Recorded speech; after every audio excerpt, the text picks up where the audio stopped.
बात है नहीं class.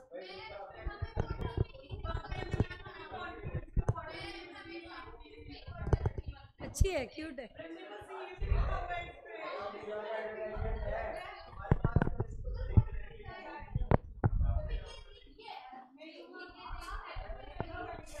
Good morning class, good morning everyone. Audio video proper है क्या? एक बार ऑनलाइन बच्चों बता दो। दिव्यांशु प्रॉपर आ रहा है क्या? भावेश कंफर्म करो बेटा एक बार। आयुषी, एनीवन, कोई भी? यस, चलो। शेयर एंड डिबेंचर यूनिट चल रही थी अपनी, कंटिन्यू करेंगे।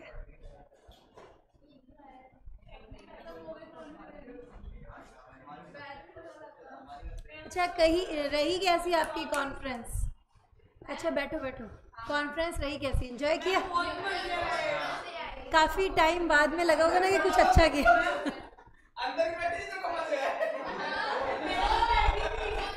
चलो चलो, अच्छा किया, एंजॉय।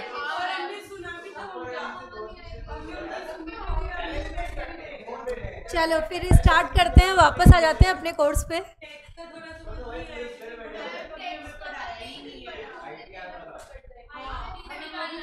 थोड़ा एडवांस लेवल हो गया तुम्हारे हिसाब से ना? थोड़ा एडवांस हो गया तुम लोगों के हिसाब से, अभी पढ़ा नहीं। अच्छा, टॉपिक नहीं हुआ अभी। हाँ हाँ, ये क्या हुआ? ये बंद हो गया एकदम से। चलो स्टार्ट है, चलो चलो करते हैं अपन कंटिन्यू ना। स्वेट इक्विटी के बारे में बताया था आपको, याद करो बच्चों। स्वेट इक्विटी शेयर्स आपके कंपनी के लिए, जो आपके एम्प्लॉयज़ ने, आपके डायरेक्टर्स ने पसीना बहाया है, उसके बिहाफ पर कंपनी क्या कर रही है? उनको रिवॉर्ड कर रही है। तो या फिर डिस्काउंट पे या फिर consideration other than cash shares वगैरह जारी कर रही है, तो उसी को अपन क्या बोलते थे? Sweat equity shares. मतलब जो एम्प्लॉयज़ और डायरेक्टर्स वगैरह ने क्या किया है, आपकी कंपनी में वैल्यू एडिशन किया है, आपकी कंपनी को नो हाउ दिया है, आपकी कंपनी को इंटेलेक्चुअल प्रॉपर्टी राइट्स दिए हैं, उसके बदले में आप उनको रेमुनरेट कर रहे हो, वो है आपके स्वेट इक्विटी शेयर्स। अगर आपको याद आए तो मैंने कहा था कि जो जनरल मीटिंग बुलाई जाएगी और उसके अंदर एसआर पास कराया जाएगा, स्पेशल रेजोल्यूशन, और वो रेजोल्यूशन का वैलिडिटी पीरियड कितना था? 1 ईयर, है ना। और स्वेट इक्विटी शेयर्स में अपन ने पढ़ा था कि लॉक इन पीरियड हमारा कितना है? 3 इयर्स का। एक बार दोबारा रिवाइज कर लो, क्योंकि सिर्फ समझा था अपन ने, ऐसे लिया नहीं था। क्या दिया हुआ था? किसको दिया जाता है बेटा? डायरेक्टर्स को देते हैं और एम्प्लॉयज़ को देते हैं, जो उन्होंने हमारी कंपनी के लिए know how, intellectual property rights, value addition किया है। ठीक है, क्या देते हैं? या तो फिर अपन डिस्काउंट पे देते हैं या फिर consideration other than cash. Listed company है अगर हमारी, तो फिर वहाँ पर सेबी की रेगुलेशन फॉलो करनी पड़ती है, और अगर अनलिस्टेड कंपनी है तो सेंट्रल गवर्नमेंट के रूल्स, तो रूल नंबर 8 फॉलो करना पड़ता है। It should belong to the class of shares already issued. General meeting में क्या पास कराना था? Special resolution. जनरल मीटिंग में नोटिस जो भेजोगे इसका, उसके साथ क्या जाएगा? Explanatory statement. क्यों? स्पेशल बिजनेस है, ऑर्डिनरी बिजनेस तो वही 4 ही होते हैं ना जो आपके वहाँ पर होते हैं एजीएम में। कौन से? Consideration and adoption of financial statement, declaration of dividend, director का अपॉइंटमेंट, रेमुनरेशन, ऑडिटर का अपॉइंटमेंट और रेमुनरेशन। इसके अलावा कोई भी काम, पांचवा काम होते ही किसमें क्या जाएगा? Explanatory statement. स्पेशल बिजनेस है। ठीक है, क्या बताओगे? कितने शेयर जारी करना चाहते हो? करंट मार्केट प्राइस क्या चल रहा है? कंसिडरेशन क्या मिलेगी भाई? हमने बोला या तो डिस्काउंट पे दे रहे हैं या फिर अदर देन कैश, है ना। तो बदले में क्या है? जैसे उन्होंने वैल्यू एडिशन किया, अब ये value addition, intellectual property rights अपन तो कैलकुलेट नहीं कर सकते ना। कौन करेगा? रजिस्टर्ड वैल्यूअर की रिपोर्ट लगेगी, रजिस्टर्ड वैल्यूअर की रिपोर्ट लगेगी। किन डायरेक्टर और एम्प्लॉयज़ को आप स्वेट इक्विटी जारी कर रहे हो, ये बताओगे। ठीक है, स्पेशल रेजोल्यूशन पास हो गया आपका। वैलिडिटी पीरियड कितना है? 12 महीने। ठीक है, लॉक इन पीरियड कितना बेटा? 3 साल। 3 साल तक एम्प्लॉय इन शेयर्स को बेच नहीं पाएगा। लॉक इन पीरियड का मतलब पता है ना? 3 साल तक आप इन शेयर्स को बेच नहीं पाओगे। आगे क्या बताया? लिमिट दिया है 15% of equity share capital in 1 year. थोड़ा सा ऐड करना इस पॉइंट में, और ₹5 crore whichever is higher.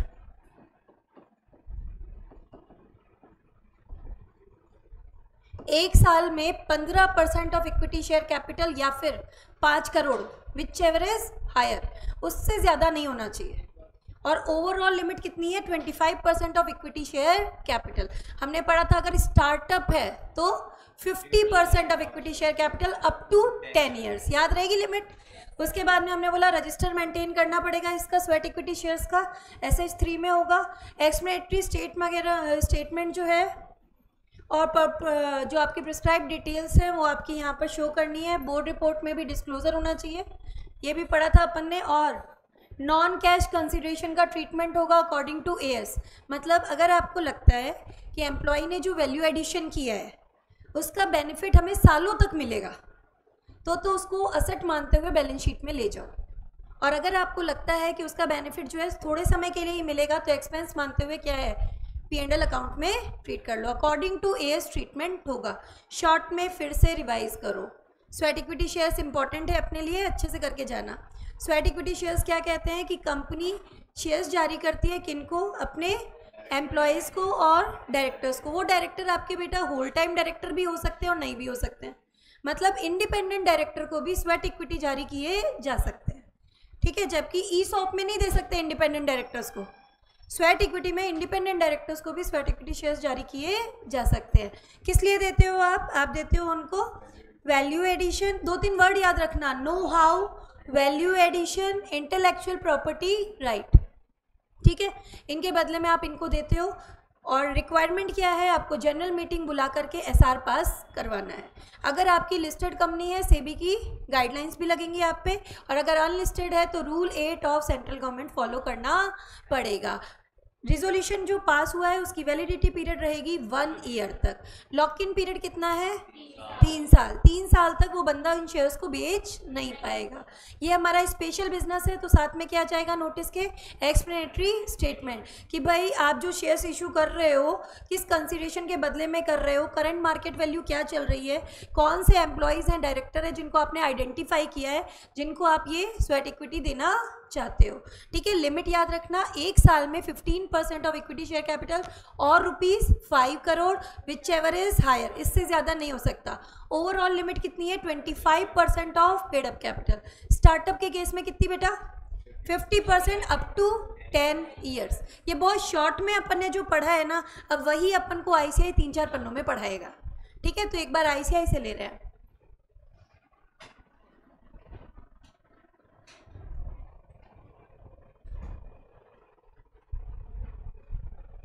अपना इसमें होना तो चाहिए ना, नहीं इसमें नहीं आएगा, वापस करेंगे डाउनलोड फिर अपन। 1.4 आना चाहिए, चलो वापस कर लेते हैं।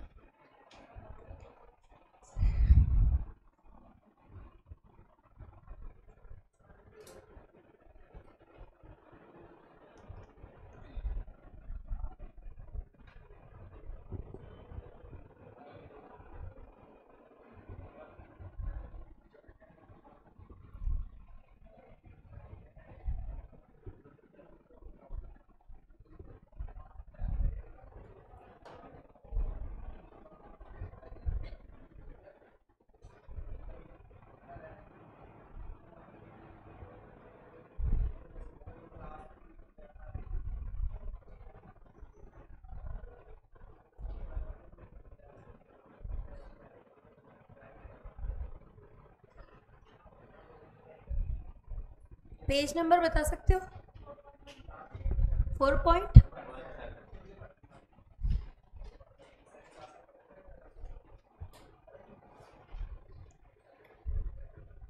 स्वेट इक्विटी शेयर की ये डेफिनेशन इंपॉर्टेंट है, मैंने आपको बताया था, ये पढ़ लेना अच्छे से, ठीक है।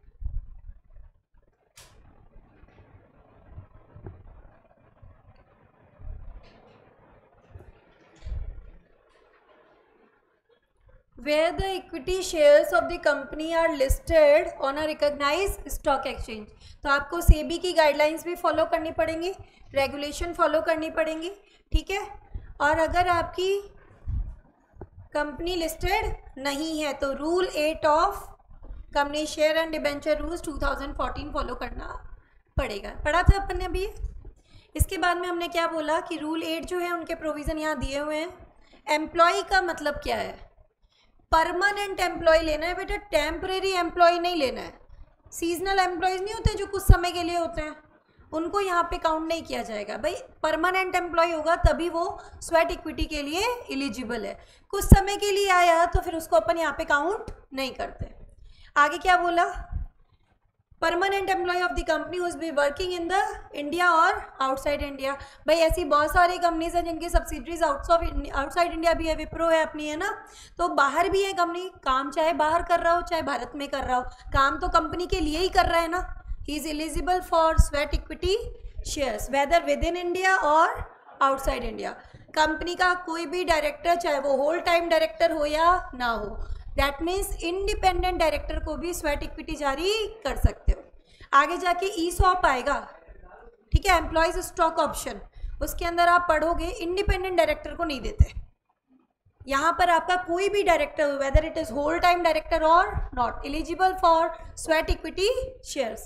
आगे क्या बोला, एम्प्लॉय और director as defined of above of the subsidiary in India और outside India, holding company of the, जैसे देखो मान लो होल्डिंग का एम्प्लॉय हो, सब्सिडरी का एम्प्लॉय हो, विद इन इंडिया हो या आउटसाइड इंडिया हो, eligible for sweat equity shares. काम तो बेटा कंपनी के लिए ही कर रहा है ना, काम तो कंपनी के लिए ही कर रहा है, तो एलिजिबल माना जाएगा। वैल्यू एडिशन वाली जो चीज़ दी हुई है यहाँ पर वो आप खुद रीड आउट कर लेना, मार्केट एज होमवर्क। हम पढ़ चुके हैं, वही चीज़ है जो आपकी कंपनी के लिए उसने इंटेलेक्चुअल प्रॉपर्टी राइट्स दिए हैं, नो हाउ दिया है, उसके बदले में आप उसको क्या दे रहे हो, स्वेट इक्विटी शेयर्स। उसने आपकी कंपनी में जो वैल्यू एडिशन किया है उसी के बदले में आप उसे क्या देते हो, स्वेट इक्विटी शेयर्स। याद क्या करना है स्वेट इक्विटी की, आगे जो डेफिनेशन आई थी, जो कल कहा था ना आपको याद करनी है, याद तो वो करनी है, इसकी क्या लगानी है, सिर्फ रीडिंग। आगे क्या बोला, वैलिडिटी ऑफ एसआर। एसआर कब तक वैलिड है, 1 साल 12 महीने, नॉट मोर देन 12 मंथ्स। ठीक है, आपने एसआर पास करवा लिया लेकिन उसके बाद में 1 साल तक आपने स्वेट इक्विटी जारी नहीं किए, उसके बाद करना चाहते हो तो दोबारा से एसआर पास करवाना पड़ेगा। आगे क्या बोला, limit on the issue of sweat equity shares. अब क्या दिया है, company shall not issue sweat equity shares for more than 15% of existing paid up share capital in a year और shares of issue value of ₹5 crore whichever is higher. ये 1 साल की limit आई और overall limit क्या है, company shall not exceed 25% of the paid up capital of the company at any time. क्या दिया, 15% of equity share capital या 5 करोड़ रुपए के share whichever is higher, इनसे ज़्यादा नहीं होना चाहिए। और दूसरा बोला पूरे एट एनी टाइम बात करें तो 25% ऑफ पेड अप कैपिटल से ज़्यादा नहीं होना चाहिए। और स्टार्टअप के केस में क्या बोलेगा, 50% 10 ईयर्स। ये चीज़ आ गई देखो आपकी। और स्टार्टअप कौन सी होती है जो आपको बताई गई है, department of promotion of industry and internal trade, ministry of commerce and industry. क्या दे रखा है, it may issue equity shares not exceeding 50% of paid up capital up to 10 years, 10 साल। ओवरऑल लिमिट रिवाइज करो, हमने क्या बोला, 1 साल में 15% of paid up share capital और shares of ₹5 crore whichever is greater, उससे ज़्यादा नहीं होना चाहिए। At any time 25% of paid up capital से ज़्यादा नहीं होना चाहिए। और हमने बोला स्टार्टअप है तो 50% of paid up capital up to 10 years, इससे ज़्यादा नहीं होना चाहिए। आगे क्या बोला, लॉक इन पीरियड कितना, 3 साल था ना, for a period of 3 years. 3 साल तक ये लोग इन शेयर्स को बेच नहीं पाएंगे। आगे बोला valuation of sweat equity shares. Sweat equity shares का वैल्यूएशन ऐसे मनमाना कंपनी जैसे चाहे वैसा नहीं कर सकती। क्या करना पड़ेगा, कौन करेगा, at a price determined by registered valuer. Registered valuer का कोर्स होता है, जनरली अपने चार्टर्ड अकाउंटेंट्स ये कोर्स करते हैं, प्रोफेशनल CA CS वगैरह करते हैं, तो वहाँ वो जो अपनी रिपोर्ट बना के देंगे ना, उसके अंदर जो उन्होंने वैल्यू बताई है वो वैल्यू ली जाएगी। अपनी मर्जी से हम कोई भी वैल्यू नहीं ले सकते। Valuation of IPR know how value addition to be done by registered valuer, और ये रजिस्टर्ड वैल्यूअर, ये तो भी बात अपने पहले पॉइंट में भी आ गई। अब ये क्या करेगा, एक रिपोर्ट बनाएगा, और रिपोर्ट किसको देगा, बीओडी को देगा, with justification of such valuation. इस वाले पॉइंट में तो इसने रिपोर्ट बनाई, अब ये रिपोर्ट बनाने के बाद दे किसको रहा है, बीओडी को। नेक्स्ट पॉइंट कहता है treatment of non cash consideration. Non cash consideration है तो उसको कैसे ट्रीट करोगे, according to AS, accounting standard. कैसे,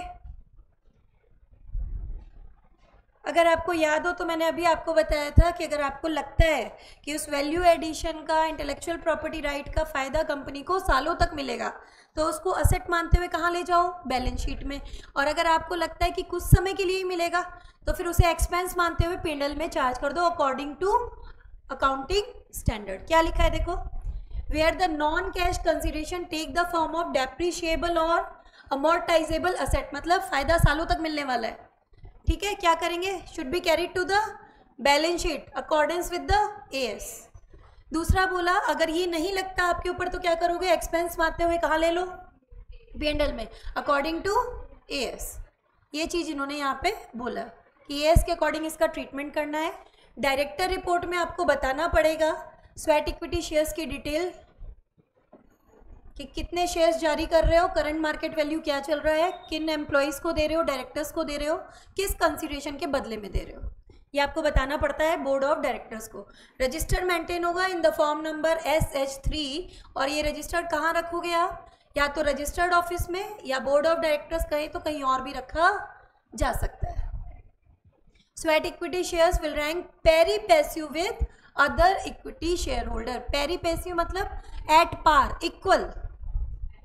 ये जो स्वेट इक्विटी शेयर्स हैं वो बाकी शेयर्स के बराबर माने जाएंगे। वो सभी राइट्स और लाइबिलिटीज जो नॉर्मल शेयर्स पे लगती हैं वो स्वेट इक्विटी पे भी लगेंगी, एट पार, इक्वल माने जाएंगे। क्या लिखा है देखो, all the rights, limitation, restriction, provision as are available to the normal equity shares for the time being applicable to the normal equity shares shall be applicable to the sweat equity shares also, and ये holders जो है आपके sweat equity वाले they will rank pari passive। pari passive मतलब at par, equal, बराबर माने जाएंगे normal equity shareholder से।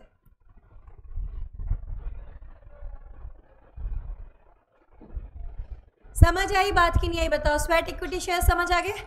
अब आगे लेने जा रहे हैं अपन इशू ऑफ प्रेफरेंस शेयर और फिर रिडम्पशन ऑफ प्रेफरेंस शेयर। दो टॉपिक अब एक साथ लेंगे, इशू ऑफ प्रेफरेंस शेयर और रिडम्पशन ऑफ प्रेफरेंस शेयर। देखो बेटा ये चीज़ तो मैंने तुम्हें कल ही बता दी थी, टाइप्स लिए थे, याद करो। टाइप्स में हमने कहा था इनका डिविडेंड इकट्ठा होता रहता है, एक साल नहीं दिया तो इनका हो जाता है लैप्स। ये क्या होता है, फिक्स तो मिलेगा ही मिलेगा, उसके अलावा जो इक्विटी वाले प्रॉफिट होता है, सरप्लस होता है, उसमें पार्टिसिपेट करते हैं, एक्स्ट्रा मिलता है इनको, जबकि इनको जो है इनका फिक्स्ड अमाउंट वही मिलेगा। एक ये वाले कन्वर्टिबिलिटी के बेसिस पे, कन्वर्टिबल मतलब ये आगे जाके शेयर में कन्वर्ट होंगे। एक होता है मैंडेटरली कन्वर्टिबल, मतलब होगा ही होगा कन्वर्जन। दूसरा ऑप्शनली, आप चाहो तो करवा लो कन्वर्ट, चाहो तो मत कराओ। पार्शियली और फुल्ली, आधा करवा लो आधा मत करवाओ, ये ऑप्शन भी है आपके पास। ठीक है, नॉन कन्वर्टिबल मतलब ये जाके आगे इक्विटी में कन्वर्ट नहीं होंगे। रिडीमेबल वाले कौन से, इनको रिडीम करना पड़ेगा, इनका रीपेमेंट करना पड़ेगा आपको with in a definite time period. तो रिडम्पशन पीरियड आपका कितने साल से ज़्यादा नहीं हो सकता, 20 ईयर्स। 20, डिबेंचर में 10 ईयर्स है, वो छोड़ो अभी एक बार, है ना।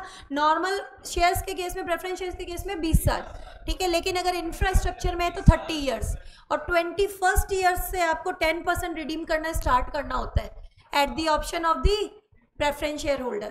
भाई उनको ऑप्शन देते हैं कि चाहो तो भाई तुम हमारे साथ कंटिन्यू कर लो, और चाहे तो 10% लेना शुरू कर दो। ठीक है, ये चीज़ यहाँ पर हम कवर करेंगे। आई थिंक ये टाइप्स तो समझ में आ गया ना। इरिडीमेबल वाले अलाउड ही नहीं है, इरिडीमेबल वाले अलाउड ही नहीं है।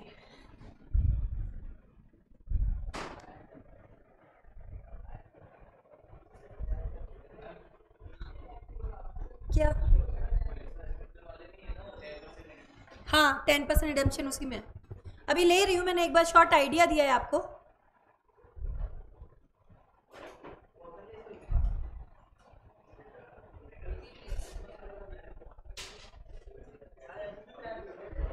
सेक्शन नंबर 55 कवर करवा रही हूँ। सेक्शन 55 में बेटा दो चीज़ें आएंगी, एक तो यहाँ पर प्रेफरेंस शेयर जारी करेंगे और उनका redemption. Both the things are covered under section number 55। ICI के पीछे इसका एक प्रैक्टिकल भी दिया है, वो भी हम करेंगे। दो चीज़ें कवर करनी है, इशू और रिडम्पशन। किसका? Preference share. सेक्शन नंबर 55 क्या दिया है बेटा? सबसे ज़रूरी चीज़ है, प्रेफरेंस शेयर जारी करना चाहते हो तो एओए में ऑथराइजेशन होना ज़रूरी है। और आपने पास्ट में प्रेफरेंस शेयर्स के रिडम्पशन में, उनके प्रीमियम के, डिविडेंड के पेमेंट में कोई डिफ़ॉल्ट ना किया हो। अगर आपने पुराना कोई डिफ़ॉल्ट कर रखा है रिलेटेड टू प्रेफरेंस शेयर्स, तो आप नए प्रेफरेंस शेयर जारी नहीं कर सकते। The company should not be a defaulter company. चीज़ समझ आई ये वाली? उसके बाद में हमने क्या बोला? जनरल मीटिंग बुला के आपको पास कराना है एसआर। कल आपने एक लिस्ट बनाई थी, अगर आप याद करो लास्ट टर्न पे, ऑर्डिनरी रेजोल्यूशन कहाँ कहाँ पे पास होगा। उसमें एक चीज़ और ऐड कर लो, अल्टरेशन ऑफ शेयर कैपिटल। आपको मैंने लिखवाया था ना, ऑर्डिनरी रेजोल्यूशन इन केसेस में होता है। 4 तो ऑर्डिनरी बिजनेस जो आपके एजीएम वाले थे वो लिखे थे अपन ने, फिर हमने डीवीआर लिखा था, बोनस इशू लिखा था, डिपॉजिट वाला लिखा था, कंपल्शन के थ्रू हुआ है तो गवर्नमेंट के ऑर्डर के थ्रू, है ना। एक और ऐड करो, अल्टरेशन ऑफ शेयर कैपिटल। ये आपका होता है bypassing ordinary resolution. Bypassing ordinary resolution, alteration of share capital, इसमें भी ऑर्डिनरी रेजोल्यूशन की ज़रूरत है। हम एक चार्ट बना रहे हैं ऑर्डिनरी रेजोल्यूशन का। उसके अलावा सब जगह क्या है? यहाँ पर एसआर है, स्पेशल रेजोल्यूशन। क्या चीज़ दी हुई देखो, जनरल मीटिंग में क्या पास कराना है? Special resolution. और यहाँ पर क्या दिया है? अगर प्रेफरेंस शेयर्स आप जारी कर रहे हो तो रिडम्पशन पीरियड मैक्सिमम कितना होता है? Usually 20 years. लेकिन अगर आपकी कंपनी इंफ्रास्ट्रक्चर कंपनी है, जैसे एलएनटी है, रोड बनाती है, ब्रिज बनाती है, सीवरेज, मेट्रो, और इन प्रोजेक्ट्स को लगता है लंबा समय, तो वहाँ रिडम्पशन पीरियड कितना दिया हुआ है? 30 ईयर्स। तो 30 ईयर्स में क्या बोला है? Provided such shares are redeem from 21st year से या उससे पहले से आपको क्या करना है? 10% प्रोपोर्शनेट बेसिस पर रिडीम करना स्टार्ट कर देना है, ताकि कंपनी के ऊपर एक साथ बर्डन ना आए। 21वें साल से 10% रिडीम करना शुरू कर दो, ठीक है। At the option of preference share holder, भाई ऑप्शन है उसके पास, वो कह सकता है कि भाई मुझे तो आपके साथ कंटिन्यू करना है तो कर जाओ भाई हमारे साथ कंटिन्यू, और नहीं करना है तो फिर क्या करो? रिडेम्पशन स्टार्ट कर दो। पैसे देने हैं ना इनको अपन को, तो अपन इनको पे कर देंगे। ये बात हुई किससे रिलेटेड? इशू से रिलेटेड। अब क्या करेंगे? रिडम्पशन। यहाँ थोड़ा सा बेटा इसमें करेक्शन है चार्ट में। क्या करेक्शन है? ये पोर्शन काटो, एक तो बी आर एस आर और ये दिस वन, इतना पोर्शन हटा दो आप, बाकी बिल्कुल सही है।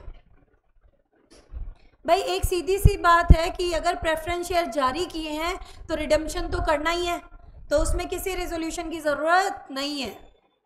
बात समझ आई कि नहीं आई बताओ? जब आपने प्रेफरेंस शेयर जारी किए हैं और लॉ कहता है इरिडीमेबल, तो हो ही नहीं सकते, रिडम्पशन पीरियड डिफाइंड है, तो मतलब अब इस केस में कोई रेजोल्यूशन की ज़रूरत नहीं है। ना तो आर्टिकल्स में ऑथराइजेशन की ज़रूरत है, ऑथराइजेशन इशू के लिए चाहिए। ऑथराइजेशन किसके लिए चाहिए? इशू के लिए। अब इशू किए हैं, इरिडीमेबल हो नहीं सकते, तो इसका मतलब उनका रिडम्पशन तो होगा ही होगा। एओए में रिडम्पशन के लिए लिखा हो या ना लिखा हो, कोई फ़र्क नहीं पड़ता, तो कोई ऑथराइजेशन की ज़रूरत नहीं है। लेकिन पहले शेयर्स को क्या बनाओ? Fully paid up. Only the fully paid up shares can be redeemed. Only the fully paid up preference shares can be redeemed. समझ आई चीज़ की नहीं आई बताओ? Redeem according to the terms of issue, ठीक है। कैसे करना है भाई? दो कंपोनेंट सामने आए, एक तो प्रिंसिपल और एक प्रीमियम। प्रिंसिपल का पेमेंट करना है अगर आपको, तो किससे कर सकते हो? आउट ऑफ प्रॉफिट कर सकते हो, या फिर out of proceeds of fresh issue, नया इशू लेके आओ उसके थ्रू कर दो। आउट ऑफ प्रॉफिट कर रहे हो तो आपको पता है, आप एंट्री डालते हो आई थिंक, कि नॉमिनल वैल्यू आपको ट्रांसफ़र करनी पड़ती है सीआरआर में। सीआरआर कैपिटल रिडम्पशन रिजर्व करोगे ना, तो वो हो जाएगा, ठीक है। और अगर प्रीमियम वाले पोर्शन की बात करो तो आउट ऑफ प्रॉफिट कर लो, या फिर सिक्योरिटी प्रीमियम अकाउंट। अब एक बहुत चीज़ याद करो थोड़ा सा, अपन ने पढ़ा था सिक्योरिटी प्रीमियम अकाउंट किन किन पर्पज़ में यूज़ होता है। बाबा बीआर याद कराया था, लेकिन प्रिस्क्राइब्ड क्लास ऑफ कंपनीज सिर्फ शुरू 3 में कर सकती थी, बीबीई कुछ याद आ रहा है? तो अगर मैं कह सकती हूँ प्रिस्क्राइब्ड क्लास ऑफ कंपनी है तो उसको प्रीमियम का अमाउंट आउट ऑफ प्रॉफिट ही देना पड़ेगा, वो तो नहीं दे सकती सिक्योरिटी प्रीमियम से। चीज़ समझ आई कि नहीं आई बताओ? वो सिर्फ बीबीई में यूज़ कर पा रही थी। क्लियर है कि नहीं है बताओ? ये चीज़ आपकी आईसीआई में लिखी हुई आएगी कि नॉर्मल कंपनी है, प्रीमियम का अमाउंट देना है, आउट ऑफ प्रॉफिट दे दो या सिक्योरिटी प्रीमियम अकाउंट दे दो, ठीक है। लेकिन अगर प्रिस्क्राइब्ड क्लास ऑफ कंपनी है वो सिर्फ आउट ऑफ प्रॉफिट, वो सिक्योरिटी प्रीमियम यूज नहीं कर पाएगी। आगे देखो क्या दिया हुआ है यहाँ पर, एक बार कहाँ से दे सकते हैं वो चीज़ इन्होंने बताई। आउट ऑफ प्रॉफिट दे सकते हो या फिर out of proceeds of fresh issue. Out of profit दे रहे हो तो नॉमिनल वैल्यू ट्रांसफर करनी है किसमें? सीआरआर में। सीआरआर का धरती पे एक ही यूज है, कैपिटल रिड्यूस करके जो रिजर्व बना है सिर्फ और सिर्फ कैपिटल इंक्रीज करने में यूज होगा, that is issue of bonus share. Bonus share issue करने के अलावा सीआरआर का धरती पे कोई यूज नहीं है। एमसीक्यू आए तो याद रखना, याद रहेगा, ठीक है। तो अब it can be utilise only for issuing bonus share. अब देखो क्या है, प्रीमियम का अमाउंट कहाँ से दोगे? एक तो प्रॉफिट से या फिर सिक्योरिटी प्रीमियम अकाउंट। लेकिन प्रिस्क्राइब्ड क्लास ऑफ कंपनी है तो एक ही ऑप्शन है, आउट ऑफ प्रॉफिट। आगे क्या बोला? अब देखो प्रैक्टिकल जिस चीज़ पे आता है उस पे आ रहे हैं अपन। कोविड वाले टाइम पे आपको याद हो तो कंपनियों की हालत कई बार बहुत बुरी हो गई थी, वो नहीं कर पाए रिडम्पशन। तो ऑप्शन क्या है उनके पास? देखो ये फेलियर टू रिडीम से लेना है। कंपनी रिडम्पशन नहीं कर पा रही, अब क्या ऑप्शन है? ऑप्शन ये है कि भाई आप जो आपके प्रेफरेंस शेयर होल्डर्स हैं उनकी स्पेशल मीटिंग बुलाओ, 3/4 की कंसेंट लो कि भाई देखो आज तक कंपनी हमेशा आपको टाइम पे डिविडेंड वगैरह देती आई है, सब कुछ करती आई है, लेकिन अभी थोड़ी सी कोविड वगैरह के टाइम पे तो काफ़ी हालतें खराब हुई भाई, अभी हम नहीं कर पा रहे हैं रिडम्पशन, एक जेन्युइन रीज़न है और वो एग्री हो जाते हैं, ठीक है। प्लस क्या है, ट्रिब्यूनल की भी आपको कंसेंट लेनी पड़ेगी। अब आप क्या करोगे? इन पुराने वालों के बदले में नए प्रेफरेंस शेयर जारी कर दोगे। पुराने वालों के बदले में नए प्रेफरेंस शेयर जारी कर दोगे और ये माना जाएगा कि पुराने वाले रिडीम हो गए।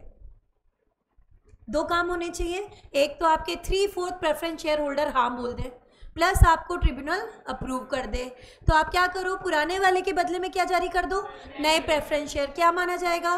पुराने वाले रिडीम हो गए। भाई 3/4 ने हाँ बोली, 1/4 मना भी तो कर रहे हैं ना। जो डिसेंटिंग है आपके प्रेफरेंस शेयर होल्डर उनको एग्जिट ऑप्शन दो, उनके पैसे तुरंत वापस करो, ऐसा ऑर्डर देगी ट्रिब्यूनल और आपको पेमेंट करना पड़ेगा। देखो क्या दिया हुआ है, इस पे प्रैक्टिकल दिया हुआ है, भी पीछे करेंगे अपन, है ना। If failure to redeem, company redeem कर नहीं पा रही, क्या करना है? एनसीएलटी का अप्रूवल लो और शेयर होल्डर्स की मीटिंग बुलाकर एसआर पास करा दो, 3/4 कंसेंट ले लो और क्या करो? Issue redeemable preference shares in place of the old one. क्या माना जाएगा? पुराने वाले क्या हो गए बेटा? Redeem. NCLT to order immediate payment to the dissenting share holder, कि जो आपके इस कन्वर्जन से सेटिस्फाइड नहीं है, जिन्होंने 1/4 अगेंस्ट में वोट किया है, ठीक है, अगर वो निकलना चाहते हैं तो उनको क्या करो? उनके पैसे वापस करो अलॉन्ग विथ प्रीमियम, जैसे कि आपकी बात हुई थी। क्लियर है क्या? बताओ बेटा, हमने क्या पढ़ा? इशू और रिडम्पशन। सेक्शन नंबर क्या चल रहा है? 55। दोबारा रिवाइज कर लो फटाफट, ठीक है। मुझे पता है आपको घर जा कर के अभी इस समय टाइम नहीं मिल रहा है, ठीक है। सेक्शन 55 क्या कहता है हमारा? देखो, आर्टिकल्स में ऑथराइजेशन होना ज़रूरी है, तभी आप प्रेफरेंस शेयर जारी कर सकते हो, अदरवाइज नहीं कर सकते। जनरल मीटिंग में एसआर पास कराना है, रिडीमेबल प्रेफरेंस शेयर ही जारी किए जा सकते हैं। अदर कंपनीज के केस में बात करें, नॉर्मल कंपनीज में तो 20 ईयर्स का मैक्सिमम रिडम्पशन पीरियड है, और अगर इंफ्रास्ट्रक्चर कंपनी की बात करें तो 30 ईयर्स। बट 21st ईयर से और अर्लियर 10% रिडम्पशन स्टार्ट करना है at the option of preference share holder. Clear है क्या यहाँ तक? अब रिडम्पशन पे आते हैं। ऑथराइजेशन की एओए में कोई ज़रूरत नहीं है, कोई रेजोल्यूशन पास करने की ज़रूरत नहीं है। आप रिडीम करना चाहते हो, बस एक चीज़ ध्यान रखना, आपके ये शेयर्स फुल्ली पेड अप होने चाहिए। अगर मैं प्रिंसिपल के अमाउंट की बात करूँ तो किससे पे करोगे? दो sources, out of profit, out of proceeds of fresh issue. Profit से कर रहे हो तो नॉमिनल वैल्यू ट्रांसफ़र कर दो सीआरआर में, ठीक है। और अगर हम, और इस सी आर का, आर आर का एक ही यूज है सी आर आर का, क्या, for the issue of bonus shares. ठीक है। प्रीमियम के अमाउंट की बात करें, आउट ऑफ प्रॉफिट या फिर out of security premium account, लेकिन अगर हमारी प्रिस्क्राइब क्लास ऑफ कंपनी है तो वो आउट ऑफ प्रॉफिट ही करेगी। हम बात करते हैं कि अगर हम रिडीम नहीं कर पा रहे, कंपनी रिडीम नहीं कर पा रही, अब क्या करें? ऑप्शन क्या है? 3/4 share holders of that class यानी प्रेफरेंस शेयर, उनकी कंसेंट लो, ट्रिब्यूनल का अप्रूवल लो और पुराने के बदले में नए जारी कर दो। क्या माना जाएगा? पुराने रिडीम हो गए, जो डिसेंटिंग है उनको इमीडिएटली पेमेंट करो, ट्रिब्यूनल ऑर्डर देगी और immediately has to be follow. Clear है क्या? बताओ, कर ले आईसीआई से? चलो अब आईसीआई से करते हैं इसको फिनिश अपन।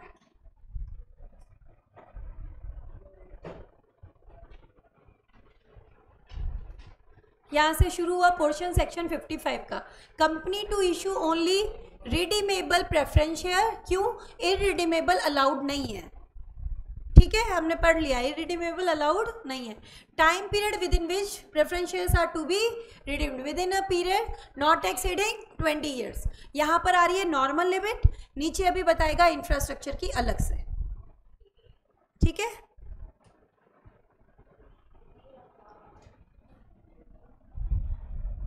आगे क्या दिया? Requirement of special resolution, condition of no default. मतलब लिख लो साइड में, जनरल मीटिंग में पास कराना है तुम्हें एसआर, पहली चीज। ठीक है, और दूसरा यहाँ पे क्या करना है? The company should not B defaulter. और डिफॉल्ट किस में? पहले से प्रेफरेंस शेयर होल्डर्स के रिडम्पशन और डिविडेंड पेमेंट, इनमें कोई डिफॉल्ट नहीं होना चाहिए, तभी मिलेगी ये छूट। क्या लिखा है इसमें? SR in general meeting not subsisting default in redemption of preference shares और द पेमेंट ऑफ डिविडेंड। इन दो चीज से रिलेटेड डिफॉल्ट है। पुराने वालों का डिफॉल्ट है तो नए जारी नहीं कर सकते, ऐसे याद कर लो। पुराने प्रेफरेंस शेयर से अगर आपने रिलेटेड कोई डिफॉल्ट कर रखा है ना, तो नए जारी नहीं कर सकते। सब चीज़ों का डिफॉल्ट कवर नहीं किया है, स्टैच्यूटरी ड्यूज, फाइनेंशियल लोन, ऐसा नहीं है, सिर्फ किससे? प्रेफरेंस शेयर से रिलेटेड। आगे क्या बोला? रजिस्टर मेंटेन करना है इन respect of preference share holders. भाई ये भी एक तरीके से क्या है, शेयर होल्डर्स का रजिस्टर जाता है ना, रजिस्टर ऑफ मेंबर, एंट्री जा रही है। क्या बोला? एक्सेप्शनल केस जहाँ 20 ईयर्स से ज़्यादा हो सकता है, वो क्या है आपका?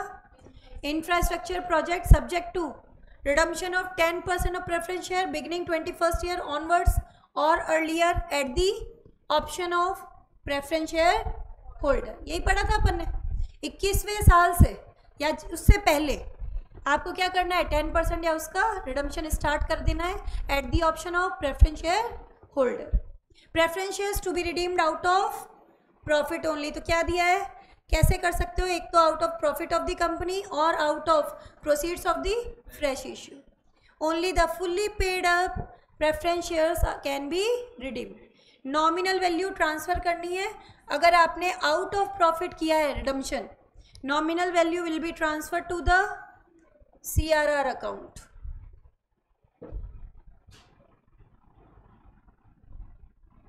AOA में ऑथराइजेशन का पॉइंट स्टार्टिंग में दिया हुआ होना चाहिए था।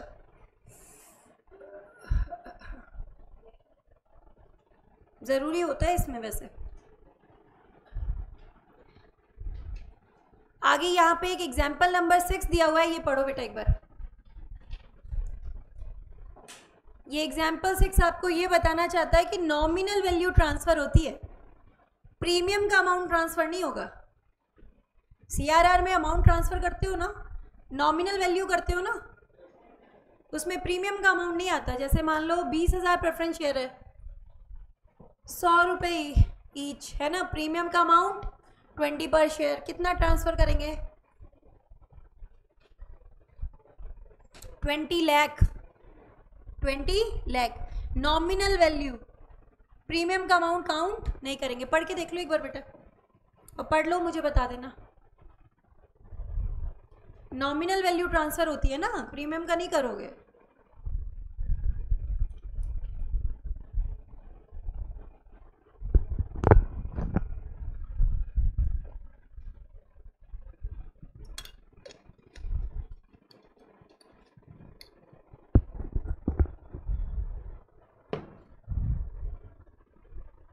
पढ़ लिया क्या? बताओ, समझ आई बात की नहीं? बताओ, नॉमिनल वैल्यू ट्रांसफर करनी है, प्रीमियम का अमाउंट नहीं करना है। आगे क्या दिया इसमें देखो, payment of premium in case of prescribed class of companies. Prescribed class of companies only BBE, याद आ रहा है?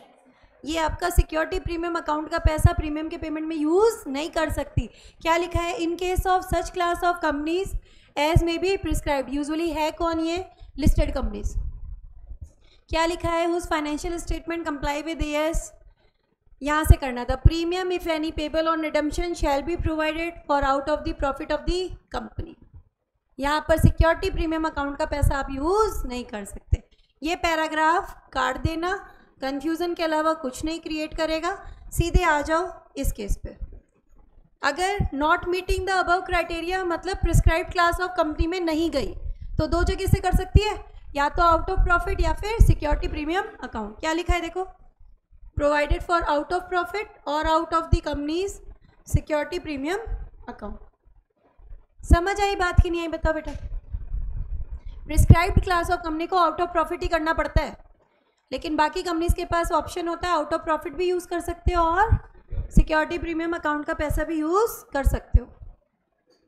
आगे क्या दिया है, issue of further redeemable preference share if a company is unable to redeem the existing preference share और pay the dividend. बहुत अच्छा चार्ट बना हुआ है, शॉर्ट में अगर बताऊं तो देखो, company is unable to redeem the preference share holder, pay the dividend. क्या करेगी, कंसेंट ले लो 3/4 मेजॉरिटी की प्लस अप्रूवल ले लो ट्रिब्यूनल की, फिर क्या करो, पुराने के बदले में नए जारी कर दो और ये माना जाएगा पुराने रिडीम हो गए और जो डिसेंटिंग शेयर होल्डर है उनका पेमेंट कर दो।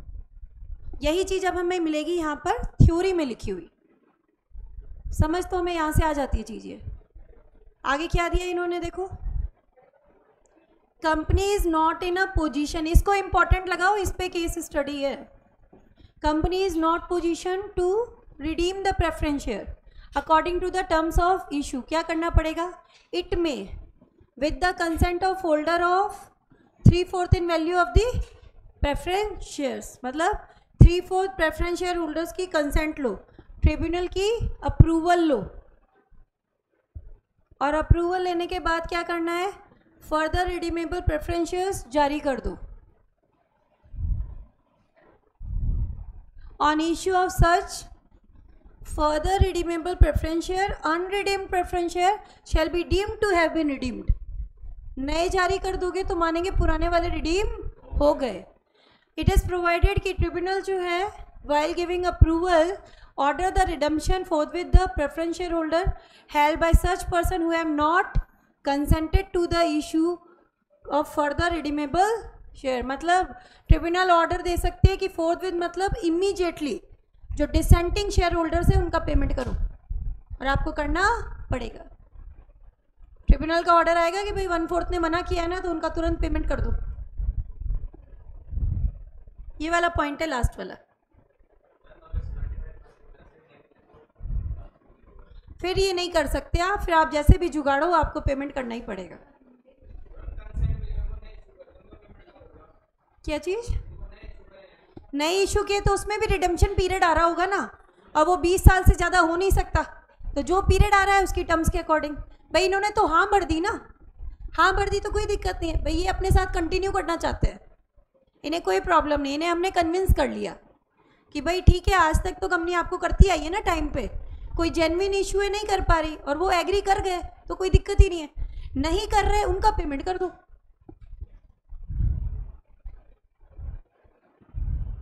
नोट रहने देना चाहे, नोट पे वैसे लिखा हुआ यही है कि भाई इंक्रीज और रिडक्शन के जो आपके प्रोविज़न हैं वो यहाँ पर नहीं लगेंगे। Increase of capital, reduction of capital आगे प्रोविज़न आएंगे, तो वो यहाँ पर प्रेफरेंस शेयर्स के ऊपर लागू नहीं होंगे।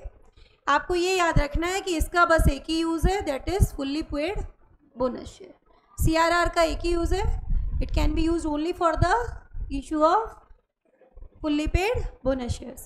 और इसको ऐसे भी याद कर सकते हो, कैपिटल रिड्यूस करके जो रिजर्व बना है सिर्फ और सिर्फ कैपिटल इंक्रीज करने में यूज होता है। कैपिटल रिड्यूस करके जो रिजर्व बना है CRR, सिर्फ कैपिटल इंक्रीज करने में इसका यूज कर सकते हो, only in the issue of bonus shares. अब हमारा टॉपिक आ रहा है transfer and transmission. Section number 56 से टॉपिक हमारा स्टार्ट होगा। आइडिया मैं इसका आपको देती हूँ, ट्रांसफ़र एंड ट्रांसमिशन।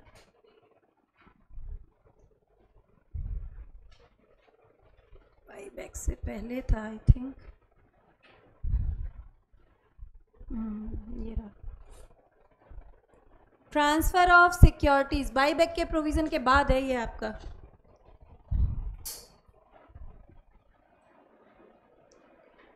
ये वैसे पुराने हिसाब से नियम बना रखे हैं, अब आजकल काफ़ी चेंजेस आ गए। पहले हुआ करता था ऐसा कुछ। अभी भी जहाँ शेयर्स आपके फिजिकल फॉर्म में हैं चीज़ें चल रही हैं, क्योंकि आपको पता है प्राइवेट कंपनी के लिए ज़रूरी नहीं है कि डीमेट फॉर्म में हो, वो फिजिकल फॉर्म में भी रख सकती है अभी, तो उसकी वजह से प्रोविज़न जिंदा हैं ये वाले। क्या कहना चाहते हैं वो सुनो।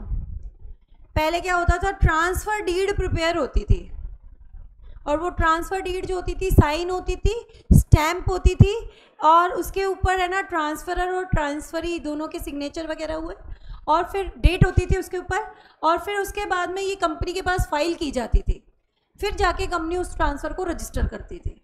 ये प्रोसेस होता था। ठीक है, क्या चीज़ यहाँ पे दी है अब देखो एक बार। दो पार्टीज़ हैं यहाँ पर, एक तो है ट्रांसफरर और एक है ट्रांसफरी। ट्रांसफरर अपने शेयर्स ट्रांसफ़र कर रहा है। सपोज ए ने अपने शेयर्स ए को ट्रांसफ़र करने हैं, किसको करने हैं, बी को ट्रांसफ़र करने हैं।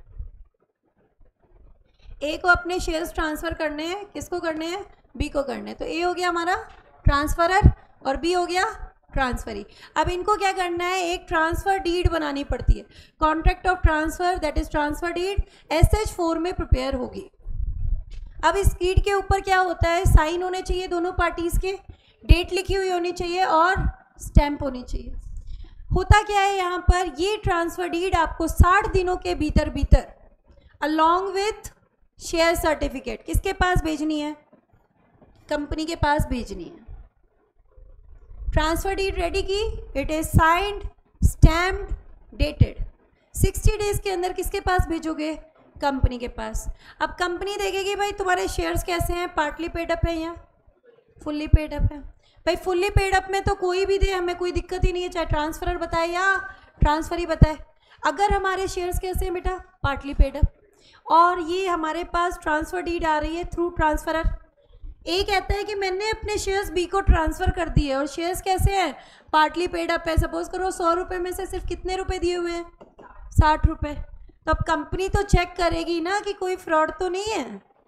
कंपनी पूछेगी बी से, उसको नोटिस देगी कि भाई ए कह रहा है कि वो तुम्हें शेयर्स ट्रांसफ़र कर रहा है, तुम्हें कोई ऑब्जेक्शंस तो नहीं है। क्यों, क्योंकि शेयर्स पार्टली पेड अप है, कल को हम ये 40 रुपये मंगवाएंगे तो तुम्हें दिक्कत नहीं होनी चाहिए। अगर वो 2 हफ्ते के अंदर कोई ऑब्जेक्शन नहीं उठाएगा तब जाके ये रजिस्टर करेगी कंपनी, अदरवाइज नहीं करेगी। लॉजिक समझ आया कि नहीं आया बताओ। भाई पार्टली पेड अप शेयर है, कल को मुकर जाए तो क्या करे। तो पहले भाई एक बार कंपनी इसको पूछेगी कि तुझे ऑब्जेक्शन तो नहीं है ना, और 2 हफ्ते के अंदर कोई ऑब्जेक्शन नहीं उठाएगा तभी इसको जाके रजिस्टर करेगी। क्या लिखा है देखो, अगर पार्टली पेड अप शेयर है और डीड किससे रिसीव हुई है, ट्रांसफरर से।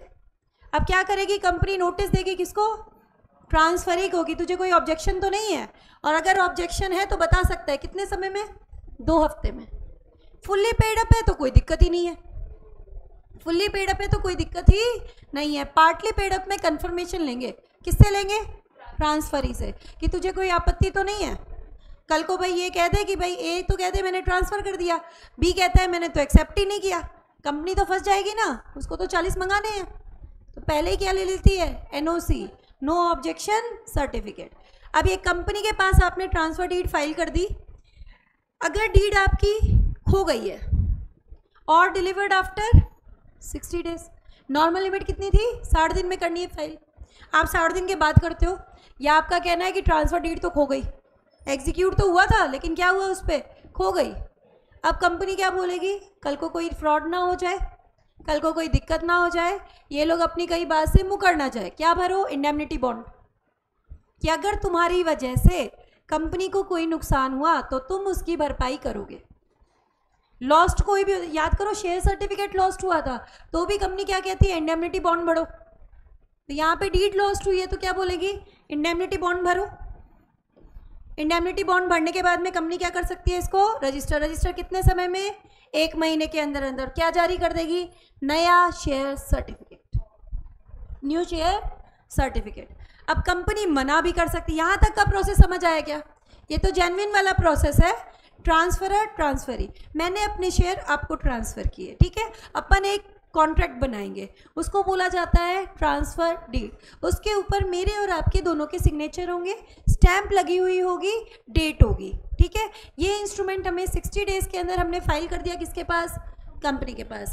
इन केस मेरे शेयर्स पार्टली पेड अप थे, मैंने डीड फाइल करी, तो कंपनी आपको नोटिस देगी कि भाई कोई ऑब्जेक्शन तो नहीं है तो 2 हफ्ते में बता दो, ठीक है। आपकी तरफ से कोई ऑब्जेक्शन नहीं आया तब भी वो आगे प्रोसीड करेंगे, अदरवाइज नहीं करेंगे।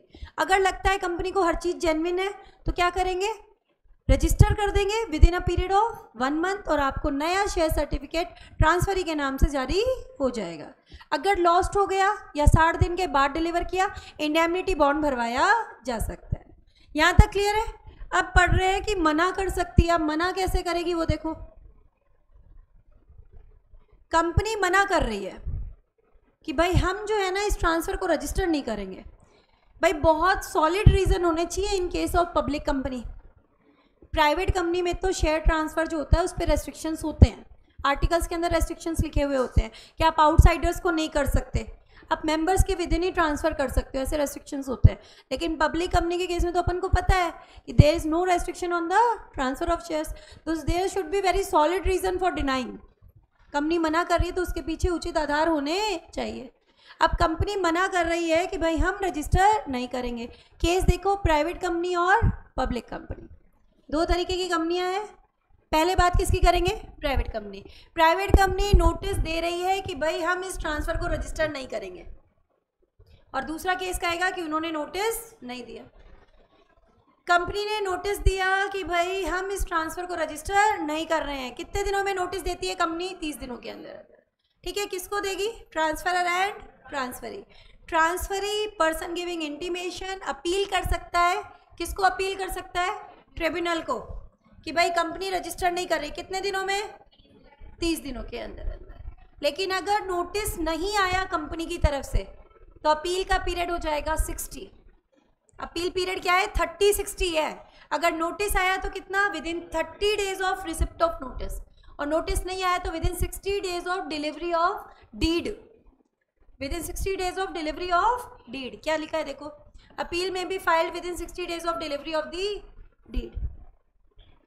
कंपनी मना कर सकती है हम रजिस्टर नहीं कर रहे, 2 कारण हो सकते हैं, एक तो वो नोटिस दे दे और एक वो नोटिस ना दे।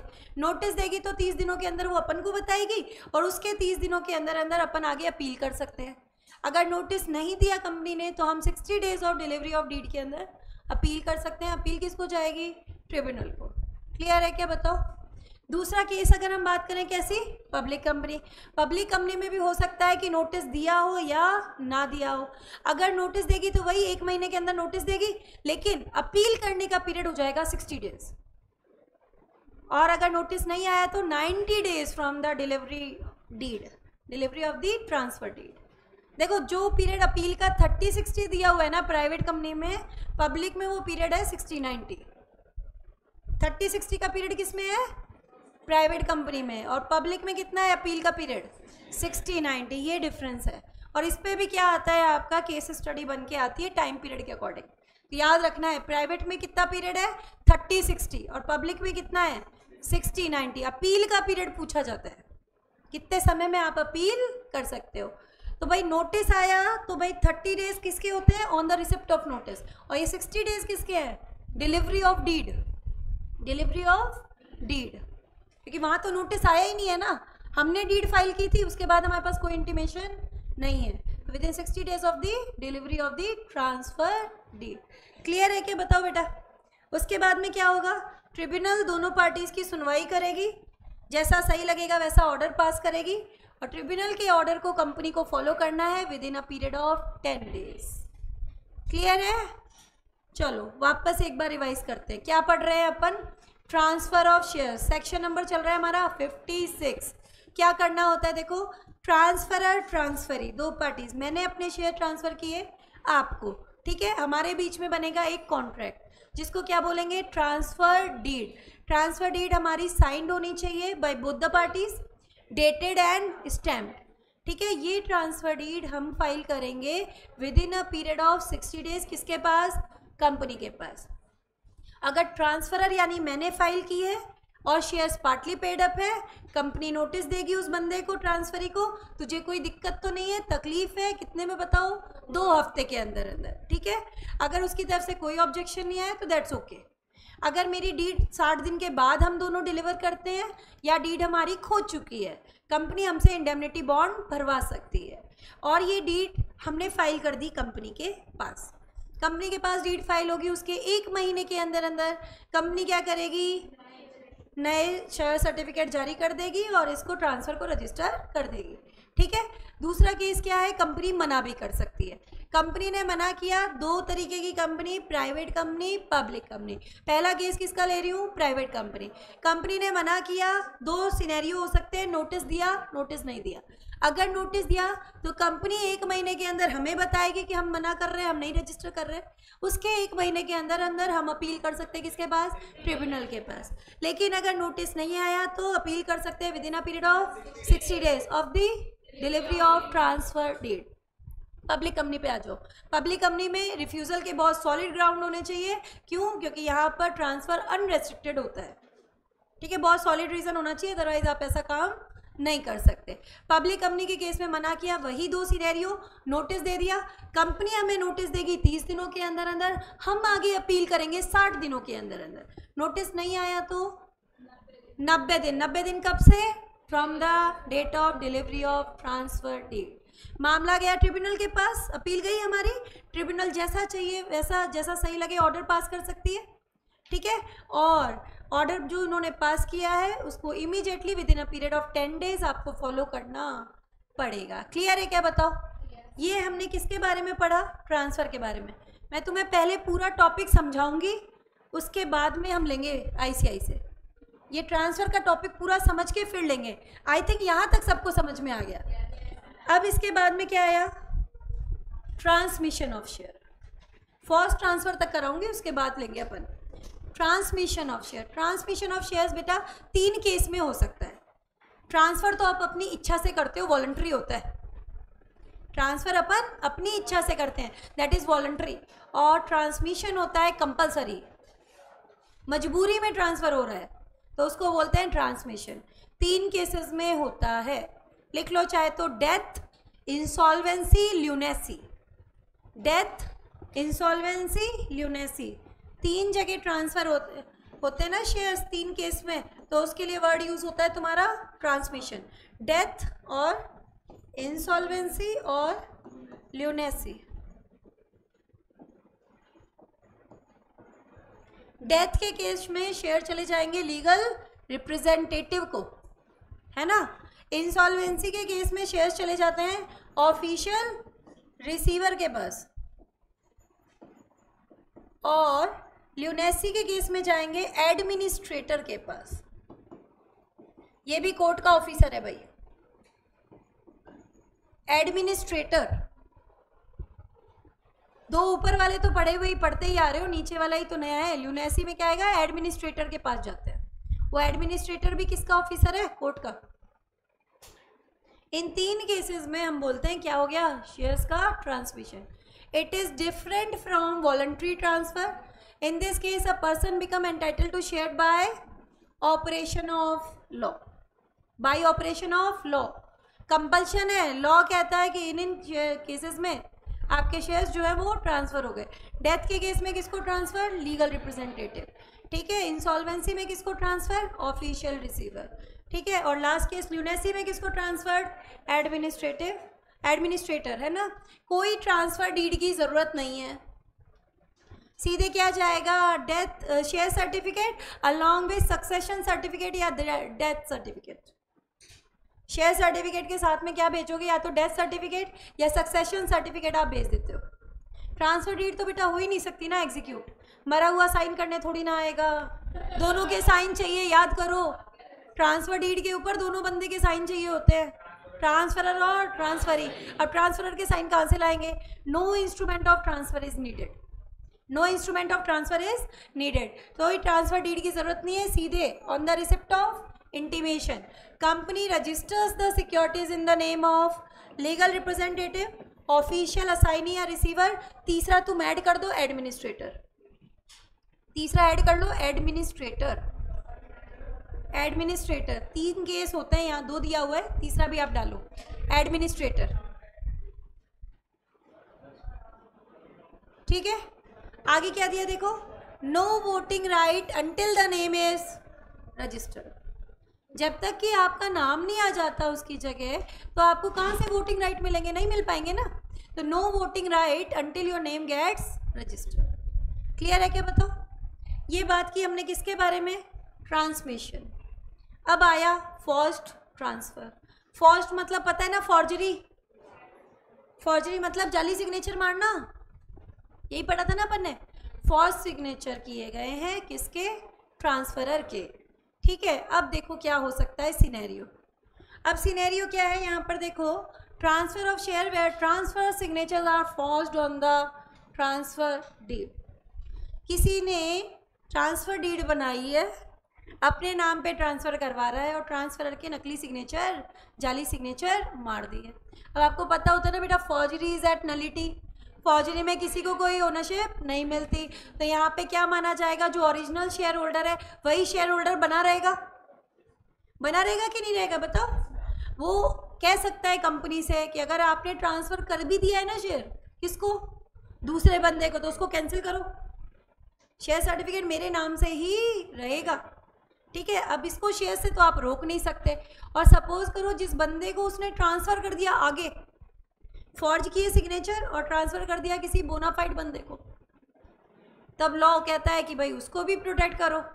अब उसको शेयर होल्डर तो बना नहीं सकते, लेकिन लापरवाही तो कंपनी की है ना, फॉर्ज तो है सिग्नेचर, तो क्या करेंगे? उसको दो डैमेजेस। और जिन्होंने तुम्हारे सामने फॉर्ज डीड यहाँ पर लॉन्च की है उससे तो तुम रिकवर करो। ठीक है, और जो जेन्युइन बायर है उसको डैमेजेस दो। ओरिजिनल शेयर्स तो उसी बंदे के रहेंगे जिसके थे, उसमें कोई चेंज नहीं आएगा, क्योंकि फॉर्जरी इज एट नलिटी।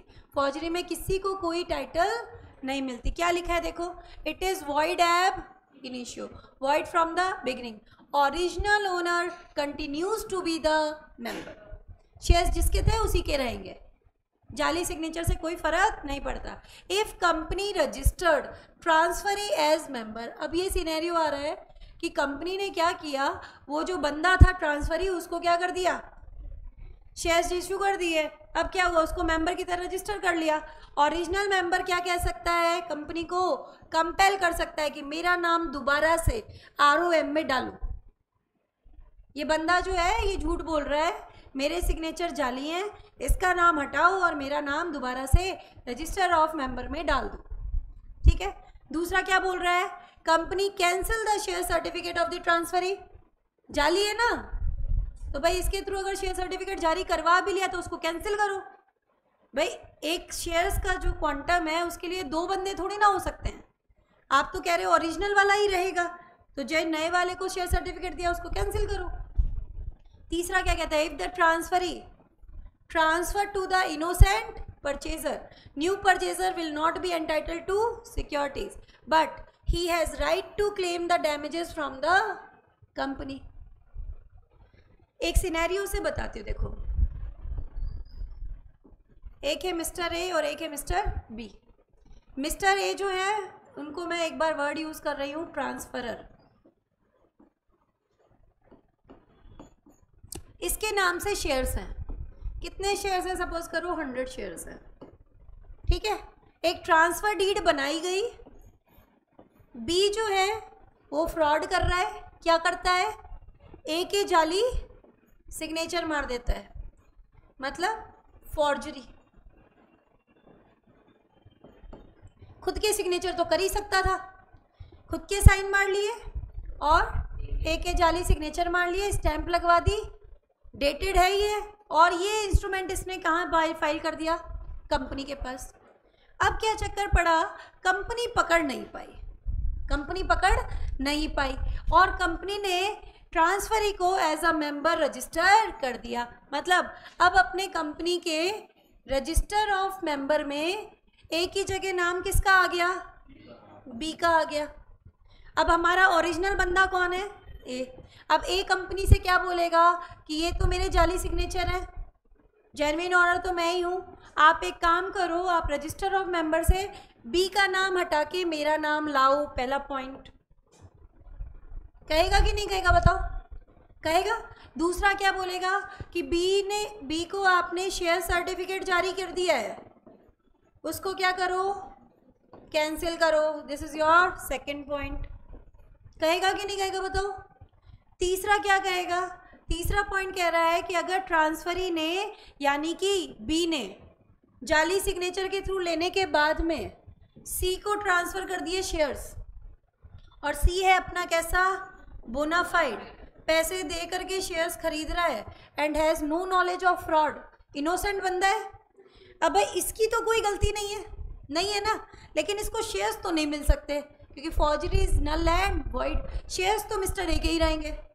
अब ये क्या ले सकता है ज़्यादा से ज़्यादा, डैमेजेस। तो कंपनी क्या करेगी बेटा, कंपनी देगी डैमेजेस सी को और कंपनी रिकवर करेगी डैमेजेस बी से। अब पढ़ो क्या लिखा है, if transferee transfer to innocent purchaser, अपने एग्जाम्पल में कौन, C. New purchaser not entitle to securities, shares तो उसको मिलेंगे नहीं, क्यों, शेयर्स तो एक है।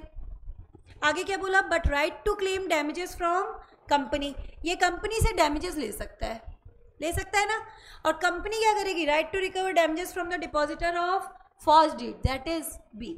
कंपनी बी से रिकवर करेगी और सी को देगी। This is the whole scenario of forged transfer. जाली सिग्नेचर मारे गए हैं, क्या होते हैं तुम्हारे, नल एंड वॉइड। क्लियर है क्या, बताओ। अच्छा देखो, तीनों चीज़ें दोबारा बता रही हूँ तुम्हें, पूरा ट्रांसफ़र, क्योंकि अब हम पूरा कहाँ से लेने वाले हैं, ICI से। पूरा ट्रांसफ़र का प्रोविज़न ले रहे हैं। सेक्शन नंबर 56 से स्टार्ट किया। 56 में मैंने बोला मैं अपने शेयर्स आपको ट्रांसफ़र करना चाहती हूँ, कॉन्ट्रैक्ट ऑफ ट्रांसफ़र बना, क्या बोलते थे उसको, ट्रांसफ़र डीड। ठीक है, ये आपकी जो ट्रांसफ़र डीड है, it should be signed, dated and stamped. कितने दिनों के अंदर कंपनी के पास फाइल करूँगी, 60 days. Partly paid up share है तो डीड अगर मेरी तरफ से आई है, कंपनी आपको इन्फॉर्म करेगी, ऑब्जेक्शन तो नहीं है। कितने दिन में ऑब्जेक्शन रेज कर सकते हो, 2 वीक्स। कोई ऑब्जेक्शन आया नहीं, एवरीथिंग इज जेन्युइन, कंपनी कितने दिन में रजिस्टर करेगी इसको, with in a period of 1 month, और नया शेयर सर्टिफिकेट जारी कर देगी। अगर कंपनी ने रिफ्यूज़ कर दिया, 2 scenario, private company, public company. Private company की बात करते हैं, नोटिस दिया, नोटिस नहीं दिया। नोटिस देगी 30 दिनों में, अपील अगले 30 दिनों में किसके पास, ट्रिब्यूनल के पास। ठीक है, नोटिस नहीं दिया, within 60 days of delivery of transfer deed. Public company की बात करते हैं, 30 दिनों में नोटिस आ गया तो अगले 60 डेज में अपील कर दो, और अगर नोटिस नहीं आया तो 90 days of delivery of transfer deed. Case आया फिर हमारा ट्रांसमिशन वाला। ट्रांसमिशन क्या कहता है हमारा, ट्रांसमिशन मतलब वॉलंटरी ट्रांसफर से अलग है। 3 केसेस में होगा हमारा, डेथ, इंसॉल्वेंसी और ल्यूनेसी। ठीक है, डेथ के केस में शेयर्स ट्रांसफर हो जाएंगे LR को, इंसॉल्वेंसी में ऑफिशियल रिसीवर और ल्यूनेसी में एडमिनिस्ट्रेटर, इनको ट्रांसफ़र हो जाएंगे। कोई ट्रांसफ़र डीड की ज़रूरत नहीं है, मरा हुआ साइन कैसे करेगा। ठीक है, इट्स नॉट नीडेड। सिर्फ क्या चाहिए, इंटीमेशन, यानी share certificate according with death certificate और सक्सेशन सर्टिफिकेट, ये जाएगा। ठीक है, एक बंदा है, फादर की डेथ के बाद मिस्टर एक्स की डेथ हुई, मिस्टर एक्स मेंबर है कंपनी के, मिस्टर एक्स की डेथ के बाद में उनके शेयर्स आए उनके बेटे मिस्टर वाई के पास। एक सिनेरियो लेते चलो,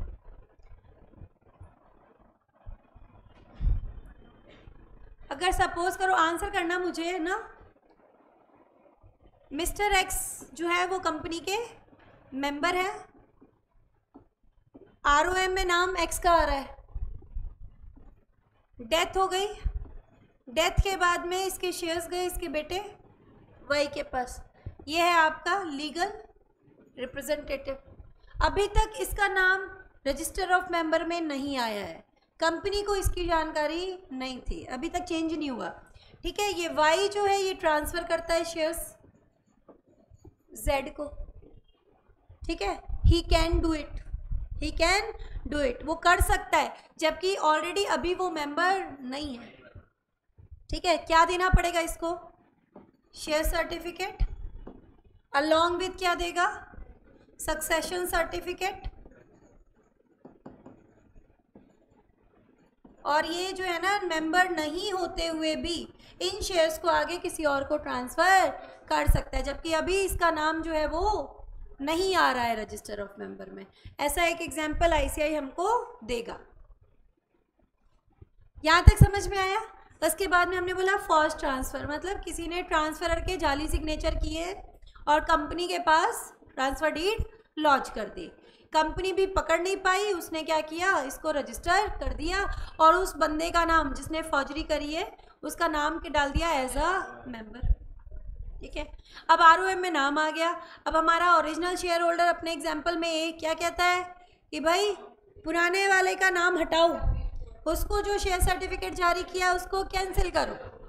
और अगर अपने एग्जाम्पल में बी जो है उसने आगे ट्रांसफ़र कर दिया बोनाफाइड सी को, तो अब सी को सिक्योरिटीज़ तो मिलेगी नहीं, वो डैमेजेस ले सकता है कंपनी से, कंपनी ले लेगी बी से। याद आ रहा है, वही पूरा सिनेरियो जो हमने यहाँ पे पढ़ा था।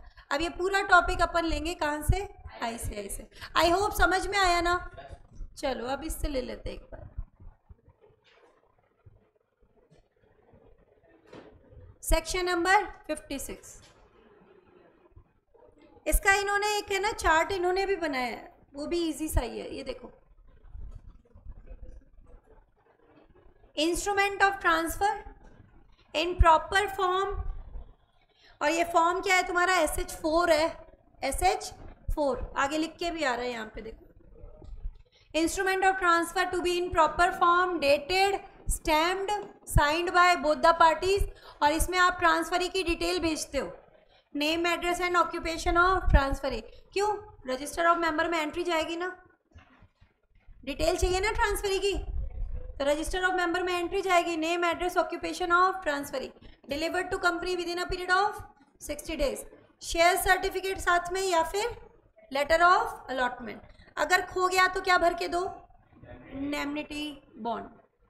गवर्नमेंट वाले केस में गवर्नमेंट बॉन्ड वगैरह है तो वहाँ पर ये प्रोविज़न अपना एप्लीकेबल नहीं होता, वहाँ इंस्ट्रूमेंट ऑफ ट्रांसफ़र नहीं चाहिए।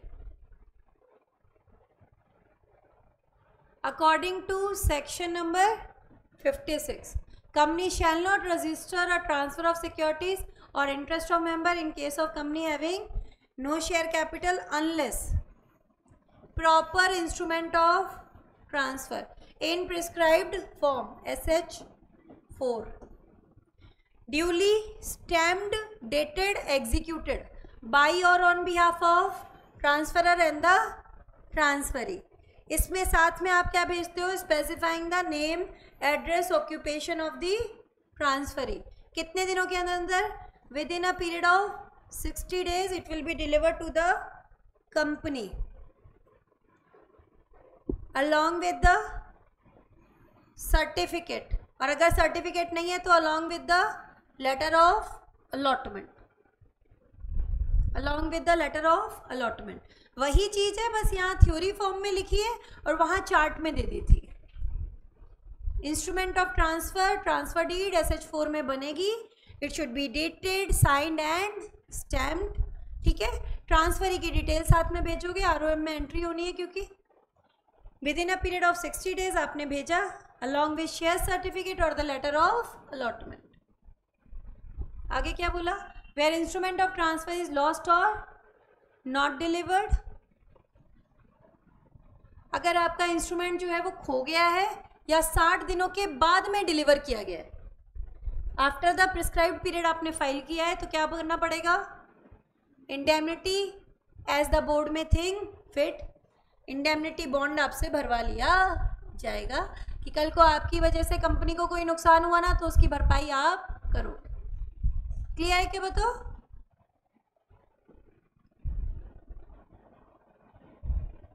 इसकी सिर्फ हेडिंग करनी है, इसको अंदर से नहीं करना, ओनली लर्न द हेडिंग। क्या हेडिंग है देखो, instrument of transfer is not required in case of bond issued by a government company. In case of bond issued by government company आपको इंस्ट्रूमेंट ऑफ ट्रांसफर की कोई ज़रूरत नहीं होती।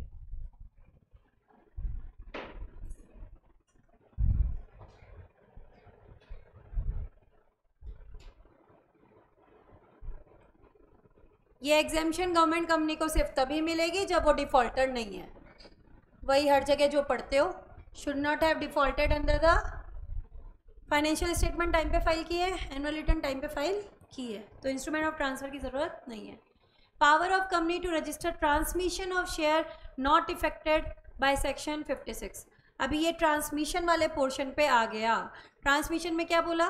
Power of company to register shall not be affected by the company under section 56. Accordingly, company is empowered to register if it receives an intimation of transmission of any right or securities by operation of law from any person to whom such right has been transmitted. In other words, there is no need for submission of instrument of transfer in case of transmission.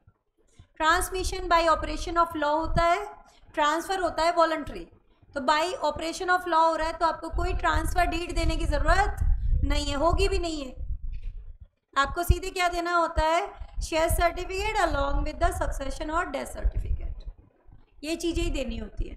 Procedure for transfer of partly paid up share on an application by the transferor alone. Application कौन दे रहा है बेटा? Transferor.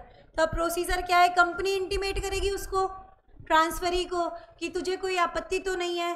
कितने समय में बताएगा? 2 हफ्ते के अंदर अंदर। याद आ रहा है? तो वही चीज़ आएगी यहाँ पे। Where an application is made by the transferor relate to the partly paid up share, transfer shall not be registered unless company gives the notice of application to the transferee and the transferee gives no objection within a period of 2 weeks from the receipt of the notice.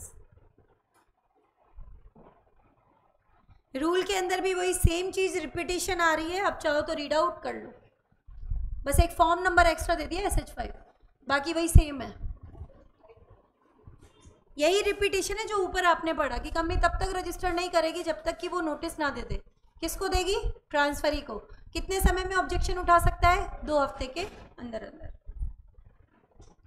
अब एक example भी बताया इन्होंने अपन को कि मान लो Himanshu has received the notice from Chaitanya progressive books private limited on 7 August 2019 कि शेफाली ने ट्रांसफर डीड ड्यूली साइन जो है वो ट्रांसफ़र की है 500 और वो शेयर्स कैसे हैं? Partly paid up. तुम्हें कोई ऑब्जेक्शन तो नहीं है? अब हिमांशु एज अ ट्रांसफरी कितने समय में ऑब्जेक्शन उठा सकता है? 2 वीक्स, मतलब 7, 14, 21 तक, 21 अगस्त 2019 तक ऑब्जेक्शन उठा सकता है within a period of 2 weeks.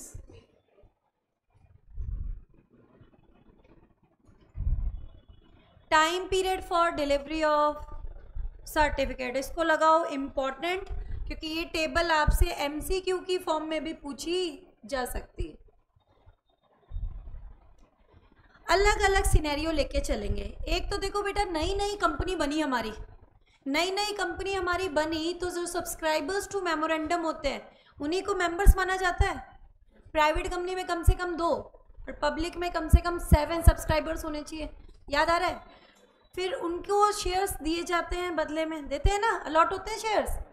तो शेयर्स अलॉट करोगे तो उसके कितने दिन के अंदर आपका ये सर्टिफिकेट हो जाना चाहिए?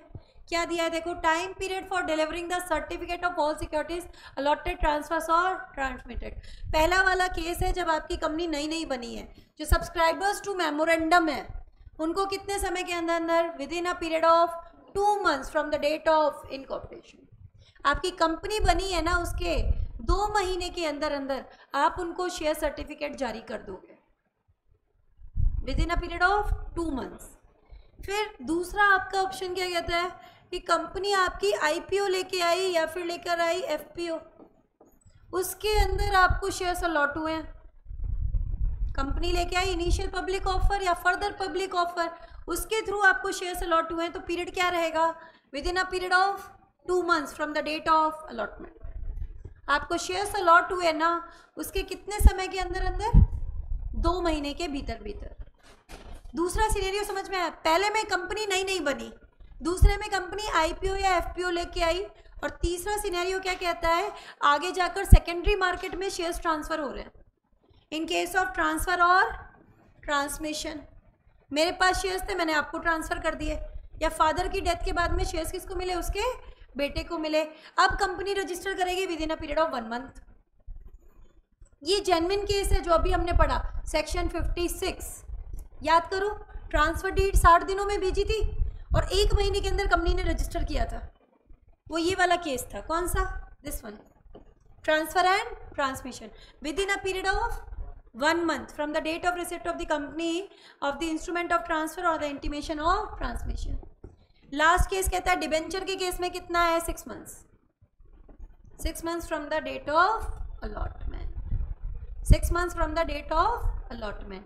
चारों दोबारा रिवाइज करो, लिमिट क्या कहती है भाई। नई कंपनी इनकॉर्पोरेट हुई, सब्सक्राइबर्स को शेयर्स देंगे कि नहीं देंगे, बताओ कितने समय में, within a period of 2 months of incorporation.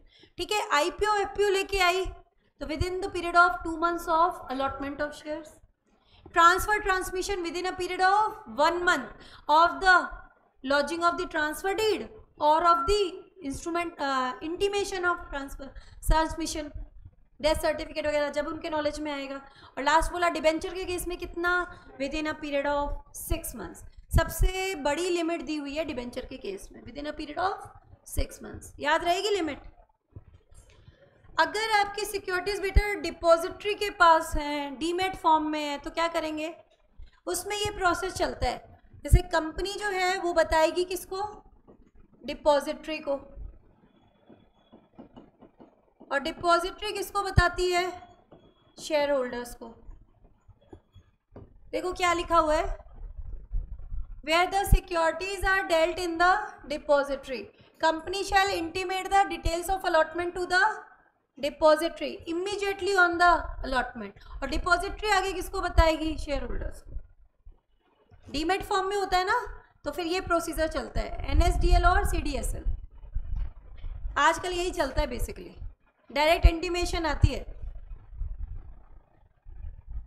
जो रिकॉर्ड ऑफ डिपॉजिटरी है उन्हीं को प्रूफ मान लिया जाता है। फिजिकल शेयर सर्टिफिकेट आपके पास घर पे नहीं आते, कंपनी बताती है किसको, डिपॉजिटरी को, और डिपॉजिटरी किसको बता देती है, शेयर होल्डर को, मेंबर को। ठीक है, यही प्रोसेस चलता है आपके घर पे। अब शेयर सर्टिफिकेट नहीं आते। पहले बहुत फ्रॉड होते थे बेटा। फ्रॉड कैसे, किसी के जाली सिग्नेचर हो गए, कोई दूसरे के शेयर्स हासिल करने की कोशिश कर रहा है, इस तरीके के काम बहुत होते थे। लेकिन जब से ये डीमेटलाइजेशन वाली कॉन्सेप्ट आई ना, डीमेट में शेयर्स होते हैं, तो फ्रॉड के जो चांसेस है वो बहुत कम हो गए, क्योंकि फिजिकल शेयर सर्टिफिकेट आता ही नहीं है। क्या लिख रखा है इसमें, देखो, transfer of security of deceased person by legal representative. किसी की डेथ हो गई, डेथ के बाद में शेयर्स आए उसके बेटे के पास, अब वो आगे ट्रांसफ़र करना चाहता है। क्या लिखा है, ट्रांसफ़र ऑफ एनी सिक्योरिटी और other interest of a deceased person in a company made by his legal representative shall, even if the legal representative is not a holder. Holder मतलब है यहाँ पर मेंबर, आरओएम में उसका नाम नहीं आ रहा है, बट ये क्या माना जाएगा, valid, as if he has been the holder at the time of execution of instrument of transfer। समझ आई चीज़ की नहीं आई, बताओ बेटा। मतलब वो डायरेक्टली ट्रांसफ़र किसी और को कर सकता है अगर करना चाहे तो उसका बेटा, और वो ट्रांसफ़र भी क्या माना जाएगा, वैलिड माना जाएगा, जबकि उसका नाम अभी रजिस्टर ऑफ मेंबर में एंटर नहीं हुआ है। एक एग्जाम्पल से बताया इन्होंने, ये पढ़ो एक बार। Richa Daniel after having obtain succession certificate succeeded to 7,000 shares 100 each of her late father Alexander Daniel। ठीक है, नाम सुन लो। चलो, शेयर्स जो है इसको ट्रांसफ़र हुए, ट्रांसमिशन के थ्रू मिले हैं फादर की डेथ के बाद, सक्सेशन सर्टिफिकेट है इसके पास। टू पे ऑफ द डेप्ट ऑफ हर कज़न, इसने कुछ कर्जा ले रखा है रिचा ने, किससे, स्टेस्ले। She wants to transfer the whole of the 7,000 shares to her on the basis of duly stamped instrument of transfer which has been signed by her as well as Stacey। Accordingly, she has delivered the required document to the company also। भाई transfer did they the, succession certificate दे दिया, share certificate दे दिया, ये चीज़ें इसने किसके पास दे दी? Company के पास। In term of section 56 company क्या करेगी? On receipt of duly stamped instrument of transfer along with the request share certificate and succession certificate क्या करेगी? Will transfer the share in the favour of स्टेस्ली।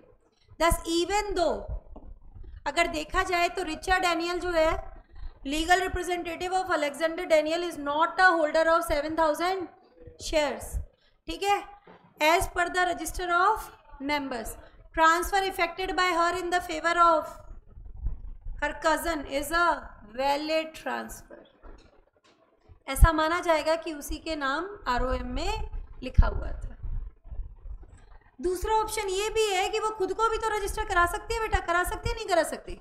ज़रूरी थोड़े ना कि अपनी कज़न स्टेस्ली को ट्रांसफ़र करे, खुद भी तो रख सकती है। अब वो नोट की फॉर्म में दिया इन्होंने। दूसरा ऑप्शन क्या दिया? As an alternative Richard Daniel क्या चूज़ कर सकती है? To get herself registered as a holder of 7000 shares.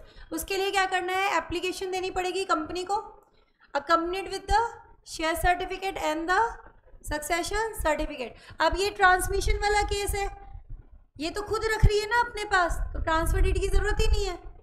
There is no need to submit the instrument of transfer और transfer deed. This is because इस पर किसके sign कैसे लाओगे? मरे हुए इंसान के। कैन नॉट बी साइन ना। ट्रांसफ़र डीड पे दोनों पार्टीज के साइन चाहिए, उसके फादर के साइन तो हो नहीं सकते ना, डिसीज्ड है। क्लियर है कि नहीं है बताओ मुझे?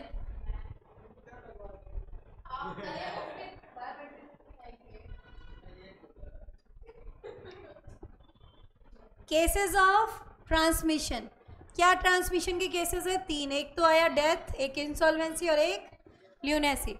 डेथ के केस में किसको जाएंगे शेयर्स?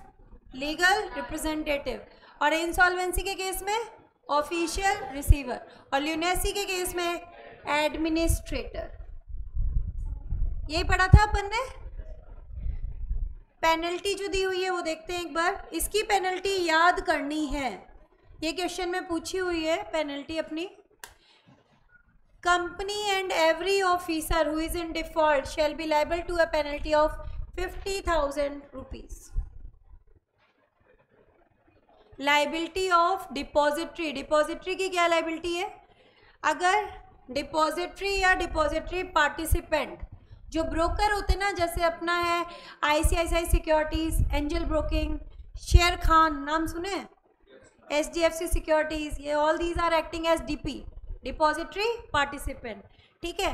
तो अगर डिपॉजिटरी या डिपॉजिटरी पार्टिसिपेंट जो है कोई डिफ्रॉड करने के इरादे से काम करते हैं, transfer the share, it shall be liable under section 447, penalty for fraud वाली, भाई 10 साल की सज़ा मैक्सिमम। नेक्स्ट आया अपना बेटा फॉर्ज्ड ट्रांसफ़र। फॉर्ज्ड ट्रांसफ़र में क्या हुआ? Null and void. Forged transfer is at, underline करना, nullity, not legally binding. Forged transfer take place when company effects the transfer of share on the basis of a instrument of transfer containing the false signature of transfer। Transferor के जाली signature है उसके ऊपर, transfer deed के ऊपर। Is it possible for transferee of first transfer to acquire the ownership of shares? The answer is no, क्योंकि फौजरी हमारी कैसी होती है बेटा? नल एंड वॉइड, उसके अंदर किसी को भी कोई राइट नहीं मिलता। At the same time, transferor, who is the real owner, continue to be the shareholder. Accordingly, company can be forced by him to delete the name of transferee, restore his name as the owner of share in the register of member. Company को उसका नाम दोबारा से रखना पड़ेगा register of member में। What will happen अगर उस ट्रांसफरी ने क्या किया? ये शेयर ट्रांसफ़र कर दिए किसको? अनदर बायर, जिसको इस फौजरी की जानकारी नहीं है, और कंपनी ने भी क्या किया? इसको रजिस्टर कर दिया और नए बायर का नाम रजिस्टर ऑफ मेंबर में डाल दिया। अब क्या करें? इनफैक्ट कंपनी ओनरशिप राइट जो है वो नए वाले जेन्युइन बायर को भी मना नहीं कर पा रही, लेकिन ओरिजिनल बंदे को भी मना नहीं कर सकती क्योंकि शेयर्स तो उसी के हैं, ठीक है। Because first transfer is void ab initio, तो अब शेयर्स तो किसके रहेंगे बेटा, ओरिजिनल ओनर के रहेंगे। While restoring the name of original shareholder, the company may be asked to compensate the new genuine buyer who has exercised the good faith. As a remedy, company क्या कहेगी, may get itself indemnified by the first transferee who has the first instrument of transfer. समझ आई चीज़ की नहीं आई बताओ मुझे। जो इनोसेंट बायर है उसको तो कंपनी डैमेजेस देगी और जिसने फॉल्स ट्रांसफर डीड दी थी उससे रिकवर करेगी। ये पढ़ा था ना अपन ने। फॉल्स ट्रांसफर डीड के केस में ओरिजिनल ओनर को तो मना कर नहीं सकती, उसका नाम तो उसी में रहेगा रजिस्टर ऑफ मेंबर में। अब वो नया वाला शेयर सर्टिफिकेट कैंसिल करेंगे और वो जो जेन्युइन बायर जो है उसके केस में क्या होगा, वो कंपनी से डैमेजेस ले सकता है और कंपनी किससे ले लेगी, जिसने फॉल्स ट्रांसफर डीड फाइल की थी। आज के दिन बात करें तो ये चांसेस बहुत कम हो गए क्योंकि शेयर्स किस में होते हैं, depository. With the dematerialization process becoming a necessity, companies are, यहाँ पे देखना, the chances of forgery are very thin and almost negligible. बस इतना कर लेना। आज के दिन बात करें ना, शेयर्स डीमेट में होते हैं, इसकी वजह से फॉर्जरी के चांसेस तुम्हारे क्या हो गए, निग्लिजिबल। फॉर्जरी के चांसेस क्या हो गए, निग्लिजिबल। इतना ही करना है अपन को।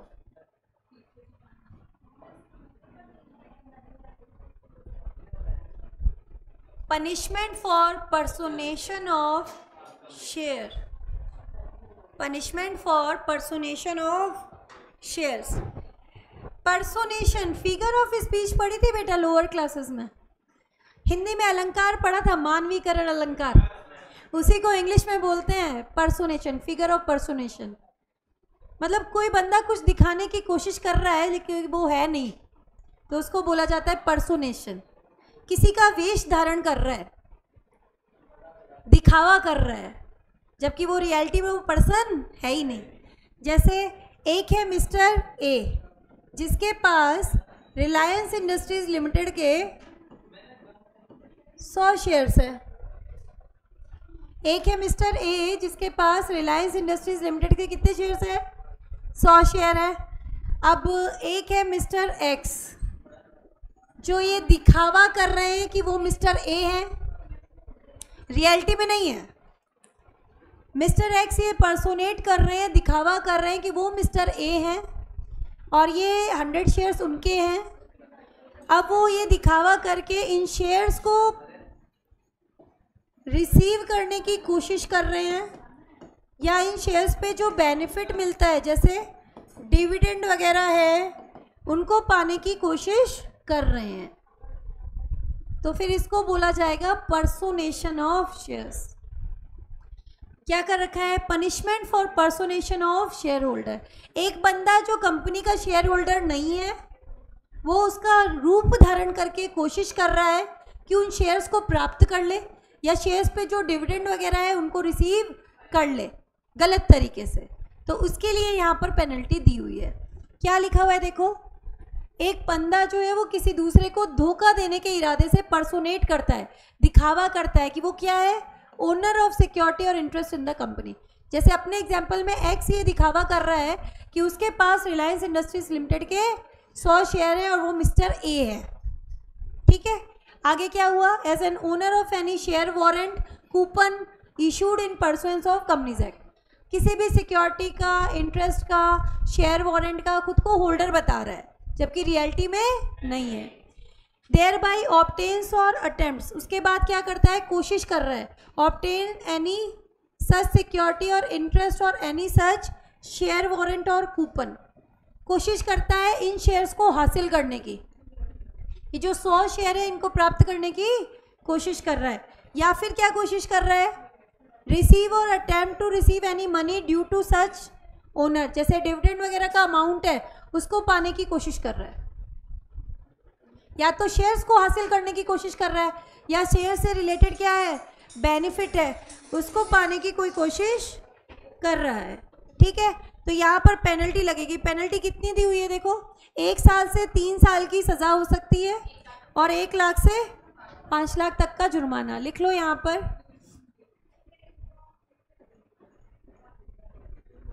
पेनल्टी। इम्प्रिजनमेंट है कितना, 1 साल से 3 साल तक। और फाइन कितना है, 1 लाख से 5 लाख तक। ये समझ आया क्या यहाँ तक? ये बताओ, पर्सोनेशन ऑफ शेयर होल्डर का मतलब क्या है, दोबारा समझ लो। एक बंदा है नहीं शेयर होल्डर, लेकिन उसका रूप धारण कर रहा है और उसके शेयर्स को हासिल करने की कोशिश कर रहा है, या फिर उस शेयर से रिलेटेड बेनिफिट हासिल करने की कोशिश कर रहा है, तो इसको बोलते हैं पर्सोनेशन ऑफ शेयर होल्डर। पेनल्टी कितनी लगेगी, 1 साल से 3 साल की सज़ा हो सकती है और 1 लाख से 5 लाख तक का जुर्माना लगाया जा सकता है। अब आ रहा है रिफ्यूज़ल वाला पॉइंट। रिफ्यूज़ल वाला पॉइंट याद आ रहा है? प्राइवेट कंपनी ने मना कर दिया, रजिस्टर नहीं करेंगे, रजिस्टर नहीं करेंगे, नोटिस दिया तो 30 दिनों के अंदर, अपील करो तो आगे 30 दिनों के अंदर अंदर, और अगर आपको नोटिस नहीं मिला तो within a period of 60 days. और 60 डेज भी कब से, ट्रांसफर डीड लॉन्च करी तब से। क्या लिखा है देखो, आपने मांगा नहीं, मैं भूल गई, लेकिन अब टाइम नहीं है। देखो अब ये वाला टॉपिक कंप्लीट करते हैं, ठीक है? ये वाला टॉपिक कंप्लीट हो जाएगा ना, जितना तुमने पढ़ा है उसके बाद में कर लो, क्योंकि मुझे पता है भूख लग रही है, सारे बच्चे ट्रांसफर करने पे लगे पड़े हो, ठीक है? लेकिन इतना कर लो एक बार जितना पढ़ा है, क्योंकि कल फिर दोबारा से करना पड़ेगा। ट्रांसफर ट्रांसमिशन का पोर्शन कंप्लीट करो। क्या लिखा है देखो, refusal of registration and appeal against refusal. It is possible that company may refuse registration of transfer और transmission. Private company is required to restrict the right of transfer by providing in articles. कंपनी जो private company है उसके articles में लिखा हुआ होता है, रेस्ट्रिक्शन होते हैं ट्रांसफर पे, कि आप मेंबर को ही ट्रांसफर कर सकते हो और किसी को नहीं कर सकते। However right to prohibit transfer is not absolute. इसके लिए क्या होने चाहिए, रीजनेबल रीजन होने चाहिए, तभी आप मना कर सकते हो, अदरवाइज नहीं कर सकते।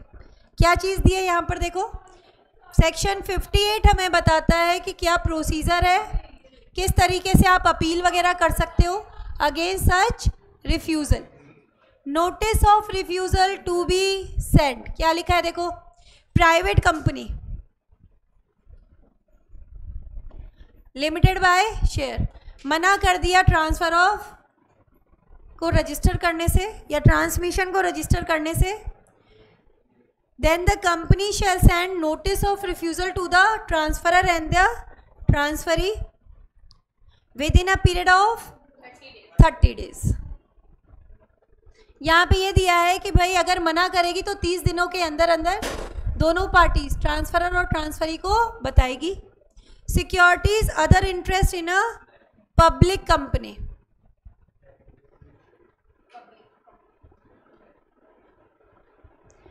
पब्लिक कंपनी के केस में हमें पता है शेयर्स कैसे होते हैं, फ्रीली ट्रांसफरेबल होते हैं। It is provided that any contract or arrangement between 2 or more person in respect of transfer shall be enforceable as a contract. तो पब्लिक में आप रेस्ट्रिक्ट नहीं कर सकते, बहुत सॉलिड रीजन होने चाहिए। Appeal to tribunal against refusal, transferee appeal कर सकता है ट्रिब्यूनल को कितने दिनों में, within a period of 30 days from the date of receipt of notice, और अगर नोटिस नहीं आया तो within a period of 60 days from the date on which the instrument of transfer was deliver to the company. वही है, private company की बात चल रही है और पीरियड कितना है अपील का, 30-60, यही था। आगे देखो, appeal to tribunal against refusal by a public company, अब पीरियड कितना हो जाएगा, 60-90। अब देखो, if public company without sufficient reason register करने से मना करती है within a period of 30 days from date on which the instrument of transfer is delivered to the company, transferee में within a period of 60 days of such refusal, और अगर intimation company से नहीं मिली है तो within a period of 90 days of the delivery of the instrument, appeal to the tribunal. Order of tribunal जो है वो फाइनल माना जाएगा। क्या कर सकती है वो, it can either dismiss the appeal, एक तो जो अपील की गई है कि ट्रांसफर रजिस्टर नहीं कर रही है कंपनी, आप रजिस्टर करवाइए, डिसमिस भी कर सकती है। दूसरा क्या कर सकती है, डायरेक्शन दे सकती है कि ट्रांसफ़र और ट्रांसमिशन को क्या करो, रजिस्टर कराओ। And the company shall comply with the order with in a period of 10 days। और दूसरा क्या कह सकते हैं, रजिस्टर में रेक्टिफिकेशन करो, चेंजेस करो। कंपनी को कहा जा सकता है कि अगर किसी को नुकसान हुआ है आपकी वजह से तो आप क्या करो, डैमेजेस भी दो। ये ऑर्डर पास किए जा सकते हैं। भाई एक तो यहाँ पे क्या बोला, ट्रांसफ़र ट्रांसमिशन रजिस्टर नहीं हो रहा था तो ऑर्डर दे दिया रजिस्टर करो, कितने दिनों के अंदर अंदर करो, 10 दिन के अंदर अंदर। दूसरा आपकी इस वजह से कोई नुकसान हुआ है पर्सन को तो डैमेजेस भी दो। ये जो आपको यहाँ पे लिमिट दी हुई है वो देखो सेम ही आ रही है। अभी कॉन्ट्रावेंशन वाली लिमिट पड़ी थी ना, सेम है, 1 साल 3 साल और 1 लाख 5 लाख। पर्सोनेशन वाली थी ना पेनल्टी, वही सेम है। रिफ्यूज़ल का एक शॉर्ट चार्ट जरूर बना रखा है इन्होंने। प्राइवेट कंपनी में क्या करना है, notice of refusal with reason, appeal करो 30-60 और वहाँ पब्लिक में कितना हो जाएगा 60-90। ट्रिब्यूनल ऑर्डर दे सकती है, या तो डिसमिस कर देगी या कहेगी ट्रांसफ़र करो रजिस्टर 10 दिनों में, रजिस्टर जो है उसको रेक्टिफाई करो। डैमेजेस का ऑर्डर भी आ सकता है। फाइन एंड इम्प्रिजनमेंट हमने अभी अभी पढ़ा, 1 साल से 3 साल की जेल और 1 लाख से 5 लाख का जुर्माना। आई थिंक यहाँ तक सबको क्लियर है और यहाँ पे अपना अपन वाइंड अप करेंगे। कल यहाँ से पिकअप करेंगे topic upon rectification of register of members. ठीक है, परसों होगा बेटा। पार्टी की ज़्यादा चिंता है। कोई क्वेरी है बेटा तो पूछ सकते हो आप लोग, एनी क्वेरी? नहीं, यहाँ तक का टॉपिक कर लेना। स्वेट इक्विटी आज अपन ने कंप्लीट किया है। ट्रांसफ़र का टॉपिक पढ़ा है अपन ने, प्रेफरेंस शेयर इशू रिडम्पशन पढ़ा है, तो यहाँ तक का कर लेना टॉपिक। आगे अपन कल कंटिन्यू करते हैं ना।